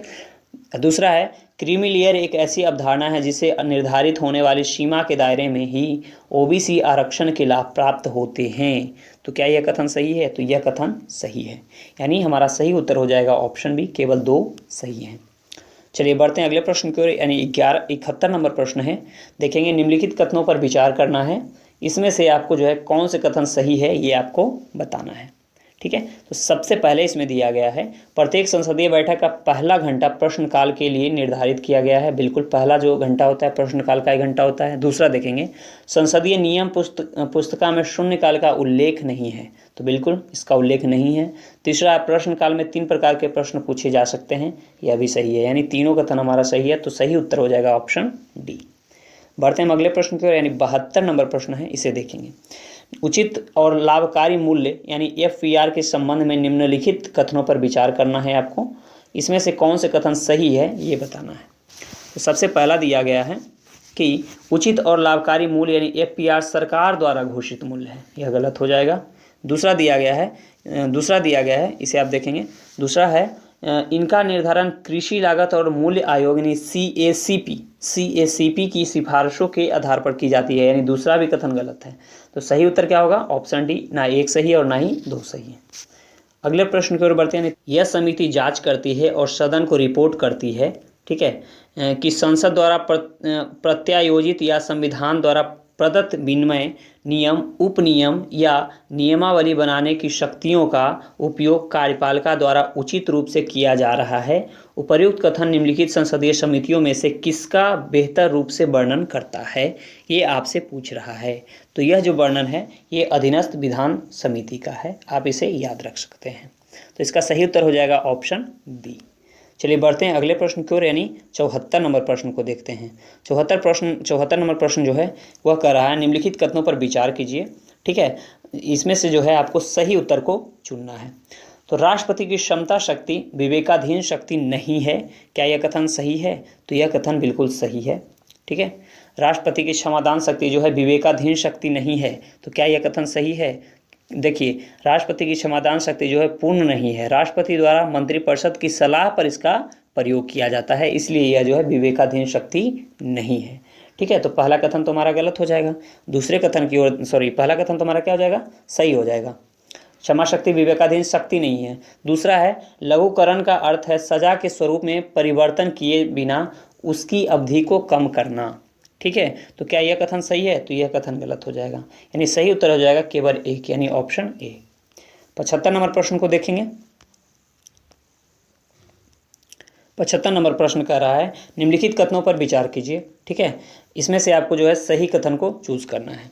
तो सबसे पहला दिया गया है, भारतीय प्रतिभूति और विनिमय बोर्ड यानी सेबी एक वैधानिक निकाय और बाजार नियामक है, बिल्कुल यह सही है। दूसरा देखेंगे, प्रतिभूति अपीलीय न्यायाधिकरण यानी SAT के पास सिविल कोर्ट के समान शक्तियां होती है, यह भी सही है। फिर देखेंगे अगला दिया गया है, भारतीय प्रतिभूति और विनिमय बोर्ड यानी सेबी ने निवेशकों को शिक्षित करने वाला एक मोबाइल ऐप सारथी जो है लॉन्च किया था। आप इस जो है ऐप इसे याद रखेंगे, सारथी ऐप जो है सेबी के द्वारा लॉन्च किया गया था, यानी तीनों कथन हमारा सही है। तो सही उत्तर हो जाएगा ऑप्शन डी। चलिए बढ़ते हैं अगले प्रश्न की ओर, यानी 76 नंबर प्रश्न है, इसे देखेंगे। उत्तर से दक्षिण दिशा की ओर निम्नलिखित कथनों का अवस्थिति का सही क्रम क्या होगा, ये आपको बताना है। तो कौन सा कथन सही है ये देखना है। तो सबसे पहले तो काराकोरम आ जाएगा, ठीक है, यानी सबसे पहले काराकोरम आएगा। उसके बाद क्या आ जाएगा? दौलत बेग ओल्डी आएगा, ठीक। उसके बाद क्या आ जाएगा? गोगरा आएगा। उसके बाद सबसे अंतिम में पैंगोन से आएगा, यानी सही उत्तर हो जाएगा ऑप्शन डी, ठीक है। अगले प्रश्न की ओर बढ़ते हैं। अगला प्रश्न देखते हैं, यानी 77 नंबर प्रश्न। 77 नंबर प्रश्न को देखते हैं। मंत्रिपरिषद के संदर्भ में निम्नलिखित कथनों पर विचार कीजिए। यहाँ पे है, उपर्युक्त में से कौन से कथन सही है, इसको चूज करना है। तो सबसे पहला दिया गया है, यह दिया गया है, सामूहिक उत्तरदायित्व कैबिनेट के एकजुटता के सिद्धांत पर आधारित है, तो यह कथन बिल्कुल सही होगा। दूसरा देखेंगे, व्यक्तिगत तो उत्तरदायित्व का सिद्धांत अनुच्छेद 75 में है, तो यह भी सही है। यानी सही उत्तर हो जाएगा ऑप्शन सी, 1 और 2 दोनों सही हैं। चलिए बढ़ते हैं अगले प्रश्न की ओर। तो अगला प्रश्न देखेंगे, निम्नलिखित कथनों पर विचार कीजिए। ठीक है, तो यहाँ पर जो है आपको सही कथन को चूज करना है। तो सबसे पहले दिया गया है, ये देखेंगे, पैसिफिक रिंग ऑफ फायर, यानी पैसिफिक रिंग ऑफ फायर को सरकम पैसिफिक बेल्ट भी कहा जाता है। तो क्या यह कथन सही है? यह बिल्कुल सही है। दूसरा देखेंगे, न्यूजीलैंड में माउंट रुआपेहू रिंग ऑफ फायर में अत्यधिक सक्रिय ज्वालामुखी में से एक है, यानी यह भी कथन सही होगा। तो इसका सही उत्तर हो जाएगा ऑप्शन सी, 1 और 2 दोनों सही हैं। 79 नंबर प्रश्न को देखेंगे। 79 नंबर प्रश्न है, निम्नलिखित कथनों पर विचार कीजिए। ठीक है, निम्नलिखित कथनों पर विचार करना है आपको, और इसमें से कौन सा कथन सही है ये बताना है। तो सर्वोच्च न्यायालय और प्रत्येक उच्च न्यायालय में सभी कार्यवाही अंग्रेजी भाषा में ही होती है। क्या यह कथन सही है? तो यह कथन सही है।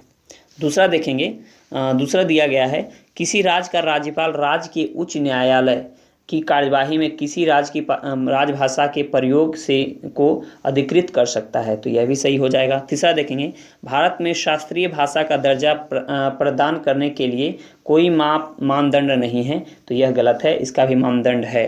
तो इसके लिए सही उत्तर हो जाएगा ऑप्शन ए, केवल 1 और 2 जो है वह सही है। चलिए 80 नंबर प्रश्न को देखते हैं। 80 नंबर प्रश्न देखेंगे। 80 नंबर प्रश्न, निम्नलिखित कथनों पर विचार करना है और कौन से कथन जो है सही है ये आपको बताना है। तो पहला है, लोकसभा मंत्रिपरिषद को नियंत्रित करता है। क्या यह कथन सही है? तो यह कथन जो है बिल्कुल सही होगा। दूसरा है, अप्रैल 1952 में भारत में पहली निर्वाचित संसद अस्तित्व में आई थी, तो यह भी सही हो जाएगा। तीसरा है, धन विधेयक के मामले में राज्यसभा लोकसभा की तुलना में अधिक शक्तियों का प्रयोग करती है।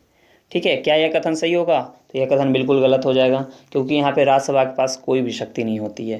तो इसका सही उत्तर हो जाएगा ऑप्शन ए, 1 और 2 दोनों सही है। 81 नंबर प्रश्न है, उत्तरी अटलांटिक संधि संगठन नेटो के संबंध में निम्नलिखित कथनों पर विचार कीजिए। ठीक है, तो उत्तरी अटलांटिक संधि संगठन यानी 1949 में अस्तित्व में आया था, यह बिल्कुल सही है। दूसरा देखेंगे, इसमें ग्रीस और तुर्की वर्ष 1952 और फेडरल रिपब्लिकन ऑफ जर्मनी यानी पश्चिमी जर्मनी वर्ष 1955 में शामिल हुए थे, तो यह भी सही है। तीसरा देखेंगे, वार्सा पैक्ट पर 6 पूर्वी यूरोपीय देशों के बीच हस्ताक्षर किए गए हैं। वार्सा पैक्ट पर 6 पूर्वी यूरोपीय देशों के हस्ताक्षर किए गए हैं। क्या यह कथन सही है? तो यह कथन बिल्कुल जो है यह गलत है। ठीक है, तो इस प्रकार इसका सही उत्तर की हम बात करेंगे तो पहला दूसरा हमारा सही है, तो इसका सही उत्तर हो जाएगा ऑप्शन ए, 1 और 2 दोनों सही हैं।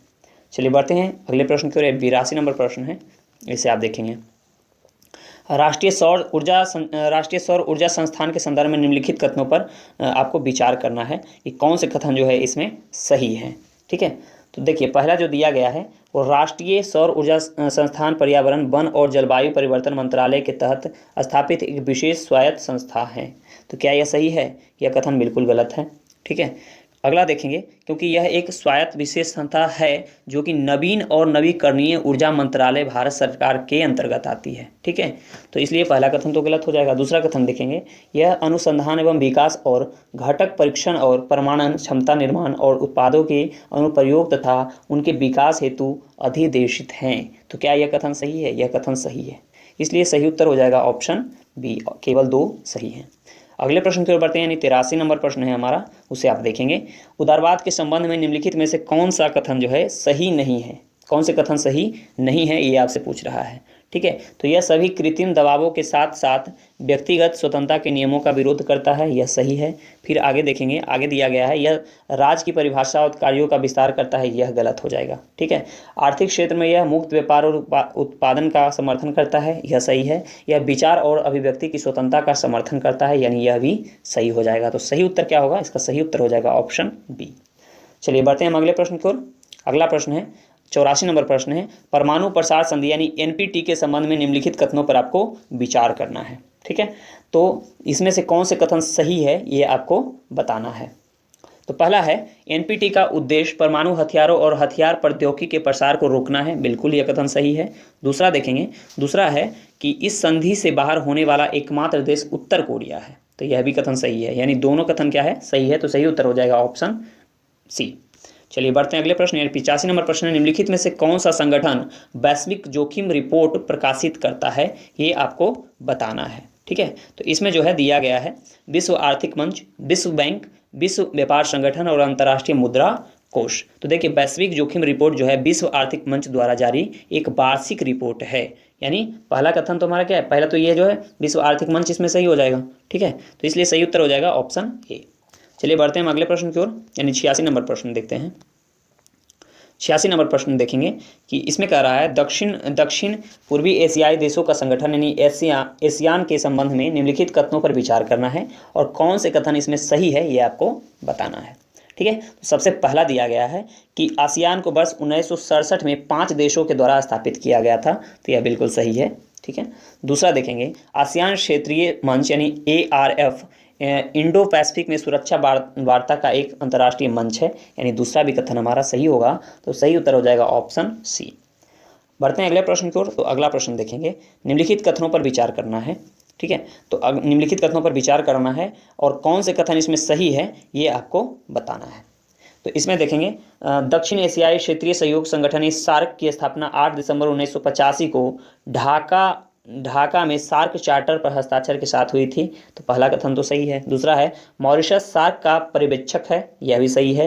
तीसरा है दक्षिण एशियाई मुक्त व्यापार क्षेत्र यानी साफ्टा सार्क की मुक्त व्यापार व्यवस्था है, तो यह भी सही है। तो इसलिए इसका सही उत्तर हो जाएगा ऑप्शन डी 1, 2, 3, यानी सभी के सभी सही हैं।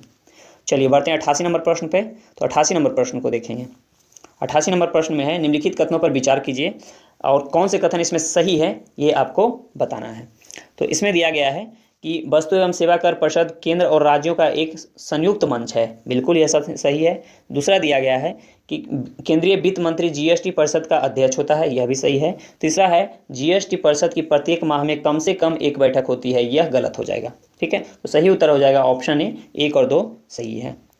चलिए बढ़ते हैं हम आगे अगले प्रश्न की ओर, यानी 89 नंबर प्रश्न हमारा जो है इसे देखेंगे। 89 नंबर हमारा प्रश्न है। 89 नंबर प्रश्न कह रहा है निम्नलिखित कथनों पर विचार कीजिए। ठीक है, यहाँ पे देख लेंगे क्या कह रहा है, यहाँ पे देख लेंगे कि सही कथन को यहाँ पे चूज़ करना है। क्या है, सही कथन को यहाँ पे चूज़ करना है। देखिए निम्नलिखित कथनों पर विचार कीजिए। पहला दिया गया है इलेक्ट्रॉनिक्स वोटिंग मशीन यानी EVM को क्षारीय बैटरी द्वारा संचालित किया जाता है, बिल्कुल यह सही होगा। दूसरा देखेंगे पहली बार EVM का इस्तेमाल गोवा विधानसभा चुनाव में किया गया था, यह भी सही है। सबसे पहले जो है गोवा विधानसभा चुनाव में ही EVM का प्रयोग किया गया था, ये दोनों कथन हमारा इसमें सही हो जाएगा। तो यदि सही उत्तर की बात करेंगे तो चलिए देखते हैं, इसका सही उत्तर हो जाएगा ऑप्शन सी, दोनों के दोनों सही हैं। चलिए बढ़ते हैं अगले प्रश्न की ओर। अगला प्रश्न है यानी 90 नंबर प्रश्न है, इसे आप देखेंगे। 90 नंबर प्रश्न है, पहला दिया गया है इसमें से निम्नलिखित का मिलान कीजिए। ठीक है, एक तरफ नेता दिए गए हैं और दूसरे तरफ जो है एक तरफ नेता दिए गए हैं और दूसरे तरफ जो है पार्टी दिया गया है। उपर्युक्त में से कौन से कथन, कितने कथन जो है वो सही है ये आपसे पूछेगा। ठीक, सबसे पहले देख लेते हैं। सबसे पहले दिया गया है S.A. डांगे, तो यह कथन तो सही है क्योंकि यह जो है कम्युनिस्ट पार्टी ऑफ इंडिया के स्थापना किए थे, यह बिल्कुल सही हो जाएगा। ठीक है, S.N. डांगे जो है यह कम्युनिस्ट पार्टी ऑफ इंडिया के स्थापना किए थे। दूसरा है श्यामा प्रसाद मुखर्जी भारतीय जनता पार्टी, यह भी कथन सही हो जाएगा। फिर तीसरा दिया गया है मीनू मसाई सोशलिस्ट पार्टी, यह गलत हो जाएगा। मीनू मसाई जो थे वह स्वतंत्र पार्टी के स्थापना में थे शामिल। ठीक है, तो सोशलिस्ट पार्टी की यदि बात करेंगे तो उसमें थे राम मनोहर लोहिया, अशोक मेहता, ये सब जो थे सोशलिस्ट पार्टी में शामिल थे, यानी तीसरा तो हमारा गलत है। चौथा देखेंगे अशोक मेहता स्वतंत्र पार्टी, गलत है। इसमें मीनू मसाई थी और इसके साथ थे मीनू मसाई थे, सी राजगोपालाचारी थे, N.M. मुंशी थे, N.G. रंगा थे, ये सब शामिल थे स्वतंत्र पार्टी के स्थापना में। दोनों कथन हमारा इसमें गलत है, तो 2 सही है 2 गलत है। तो इसमें सही पूछ रहा है तो 2 कथन सही है, यानी ऑप्शन बी। चलिए बढ़ते हैं अगले प्रश्न की ओर। अगला प्रश्न है यानी 91 नंबर प्रश्न है। ठीक है, अगला 91 नंबर प्रश्न जो है इसे देखेंगे। समप्रीति जो है एक तरफ जो दिया गया है वो अभ्यास का नाम दिया गया है, दूसरी तरफ संबंधित देश का नाम दिया गया है। ठीक है, तो इसमें से कौन से युग्म सुमेलित है ये आपको चूज करना है। तो समप्रीति जो है भारत बांग्लादेश के बीच युद्धाभ्यास है, बिल्कुल सही है। नोमेडिक एलिफेंट जो है भारत मंगोलिया के बीच है, यह भी सही है। फिर इंद्र है, इंद्र और भारत और रूस के बीच में है। ठीक है, और यदि इंद्रधनुष आपसे पूछ लेगा तो इंद्रधनुष याद रखिएगा भारत और नेपाल के बीच में है। और शक्ति जो है वो भारत फ्रांस के बीच में है, इसे भी आप याद रखिएगा। ठीक है, और गरुड़ जो है ये भी भारत और फ्रांस के बीच है, इसे भी आप याद रखेंगे। तो चारों के चारों जो है सही सुमेलित हैं, तो सही उत्तर हो जाएगा ऑप्शन डी, सभी के सभी चारों युग्म सुमेलित हैं। अब 92 नंबर प्रश्न पे चलते हैं। तो 92 नंबर प्रश्न को देखेंगे। तो 92 नंबर प्रश्न है, भारत के योजना आयोग जो है के संबंध में निम्नलिखित कथनों पर विचार करना है। कौन से कथन इसमें सही नहीं है, ये ध्यान देना है, कौन से कथन सही नहीं है उसको आपको चूज करना है। सबसे पहला दिया गया है, जवाहरलाल नेहरू योजना आयोग के पहले अध्यक्ष थे। बिल्कुल, प्रधानमंत्री इसके अध्यक्ष होते हैं, तो जवाहरलाल नेहरू हमारे पहले प्रधानमंत्री थे, तो इसके पहले अध्यक्ष थे जवाहरलाल नेहरू। दूसरा है, भारतीय उद्योग प्रथम पंचवर्षीय योजना की सर्वोच्च प्राथमिकता थी। तो क्या यह कथन सही है? तो यह कथन गलत है। ठीक है, तो यह कथन हमारा जो है यह गलत हो जाएगा। तो दूसरा कथन गलत है, यानी केवल 2 जो है वह गलत है, ऑप्शन बी। चलिए बढ़ते हैं अगले प्रश्न की ओर, यानी 93 नंबर प्रश्न देखते हैं। ठीक है, 93 नंबर प्रश्न में जो है इसे देखते हैं कि हाल ही में चर्चा में रही कोनिया जनजाति किस राज्य से संबंधित है। ठीक है, ये आपसे पूछ रहा है। तो कोनिया जनजाति आपसे पूछ रहा है कि ये कौन से राज्य से संबंधित है। तो कोनिया जनजाति जो है वो अरुणाचल प्रदेश में भी है, नागालैंड में भी है और असम में भी है, यानी चारों। इसका सही उत्तर जो है ऑप्शन डी। ठीक है, चलिए बढ़ते हैं अगले प्रश्न के, यानी 94 नंबर प्रश्न को देखते हैं।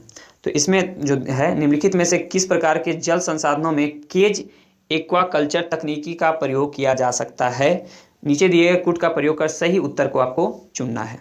ठीक है, तो इसमें जो है झील में, जलाशय में, तालाब में, जलधारा में, नदी में, ये सारे जगह जो है केज एक्वाकल्चर तकनीक का उपयोग किया जा सकता है। तो इसलिए इसका सही उत्तर हो जाएगा ऑप्शन डी। बढ़ते हैं अगले प्रश्न की ओर, यानी चिपको आंदोलन से संबंधित है। अगला प्रश्न जो हमारा है वो चिपको आंदोलन से संबंधित है। तो इसे आप देखेंगे, चिपको आंदोलन के संबंध में निम्नलिखित कथनों पर विचार कीजिए। ठीक है, इसमें से कौन से कथन सही है ये आपको बताना है। तो इसमें दिया गया, चिपको आंदोलन एक अहिंसक आंदोलन था। बिल्कुल, यह सही है। यह गांधीवादी दर्शन में निहित शांतिपूर्ण प्रतिरोध पर आधारित था। यह भी सही है, यानी दोनों कथन सही है। तो सही उत्तर हो जाएगा ऑप्शन सी। बढ़ते हैं अगले प्रश्न की ओर, यानी 96 नंबर प्रश्न है। तो 96 नंबर प्रश्न को देखेंगे। इसमें वह है, निम्नलिखित में से किस विधि शास्त्री ने दाय भाग की व्याख्या की है। तो इसका सही उत्तर क्या होगा? इसका सही उत्तर हो जाएगा जीमूत वाहन ने। याद रखेंगे, जीमूत वाहन ने। अगला है 97 नंबर प्रश्न है, इसे आप देख लेंगे। 97 नंबर प्रश्न में कह रहा है कि निम्नलिखित देशों पर विचार कीजिए। उपर्युक्त देशों में से कौन ईरान के साथ सीमा साझा करते हैं, ये आपको बताना है। तो ईरान के साथ सीमा साझा कौन करेगा? भारत तो नहीं करता है। दूसरा है तुर्कमेनिस्तान करेगा। ठीक है, तुर्कमेनिस्तान करेगा, पाकिस्तान करेगा, और कौन? कतर भी नहीं करेगा। उसके बाद अफगानिस्तान करेगा, यानी 2, 3 और 5, यानी सही उत्तर हो जाएगा ऑप्शन डी। चलिए 98 नंबर प्रश्न को देख लेते हैं। 98 नंबर प्रश्न जो है, निम्नलिखित पर विचार कीजिए। ठीक है, राष्ट्रीय हरित अधिकरण उपर्युक्त में से किस अधिनियम से संबंधित है। ठीक, यहाँ पे आपको ध्यान देना है, राष्ट्रीय हरित अधिकरण जो है उपर्युक्त में से किस अधिनियम से संबंधित है, ये आपसे पूछ रहा है। तो जो राष्ट्रीय हरित अधिकरण है वो जल अधिनियम 1974 से भी संबंधित है, वन अधिनियम 1980 से भी संबंधित है, वायु अधिनियम 1981 से भी संबंधित है, और जैव विविधता अधिनियम 2002 से भी संबंधित है, यानी चारों के चारों से ये संबंधित है। तो सही उत्तर हो जाएगा ऑप्शन डी। चलिए बढ़ते हैं अगले प्रश्न की ओर, यानी 99 नंबर प्रश्न है, इसे देख लेते हैं। तो 99 नंबर प्रश्न है, 1 मिनट, हाँ 99 नंबर प्रश्न है, निम्नलिखित कथनों पर विचार कीजिए। ठीक है, यहाँ पे जो है कौन से कथन सही है ये आपको चूज करना है। कौन से कथन इसमें सही है ये आपको देखना है। तो इसमें जो है, तिब्बती बौद्धों के अनुसार दलाई लामा जो है रत्न संभाग के प्रतीक हैं। तो क्या ये कथन सही है? तो देखिए, तिब्बती बौद्धों के अनुसार दलाई लामा को अवलोकितेश्वर या चेनरेजिंग के प्रतीक, यानी करुणा के बोधिसत्व और तिब्बत के संरक्षक संत के रूप में माना जाता है। यानी पहला कथन तो गलत हो जाएगा। दूसरे कथन को देखते हैं। तो दूसरा कथन कह रहा है कि महायान बौद्ध धर्म में अवलोकितेश्वर यानी अनंत करुणा और दया के बोधिसत्व हैं। तो क्या यह कथन सही है? तो यह कथन बिल्कुल सही है। अवलोकितेश्वर पूरे बौद्ध जगत में प्रिय है, न केवल महायान बौद्ध धर्म में बल्कि थेरवाद बौद्ध धर्म की एक शाखा जो बड़े पैमाने पर बोधिसत्वों को स्वीकार नहीं करती है, और वज्रयायन यानी डायमंड व्हीकल यांत्रिकी अथवा गूढ़ बौद्ध धर्म की शाखा में शामिल हैं। तो इसका सही उत्तर क्या हो जाएगा? इसका सही उत्तर हो जाएगा केवल 2 जो है वह सही है, यानी ऑप्शन बी। चलिए अब देखते हैं अंतिम प्रश्न को। तो अंतिम यानी 100 नंबर प्रश्न है, निम्नलिखित पर विचार कीजिए। कोस एज में, यहाँ पे देखेंगे, कोस एज में उपर्युक्त में से कौन सी भारी धातुएं जो है पाई जाती हैं, ये आपको बताना है। कौन से भारी धातु पाई जाती है ये आपसे पूछ रहा है। तो इसमें आर्सेनिक, लेड, सेलेनियम और मरकरी चारों के चारों जो होते हैं वह पाए जाते हैं। तो इस प्रकार इसका सही उत्तर हो जाएगा ऑप्शन डी, सभी चारों इसमें पाए जाएंगे। दोस्तों इस प्रकार हम लोगों ने 100 प्रश्न को देख लिया है। आपको यह सीरीज जो है कैसा लगा आप कमेंट करके जरूर बताएंगे और आपको इसमें कितने प्रश्न सही हुए हैं यह भी बताएंगे। और यदि आपको इसका PDF चाहिए तो आप टेलीग्राम में ज्वाइन कर सकते हैं। चलिए मिलते हैं हम लोग अगले वीडियो में, तब तक के लिए जय हिंद।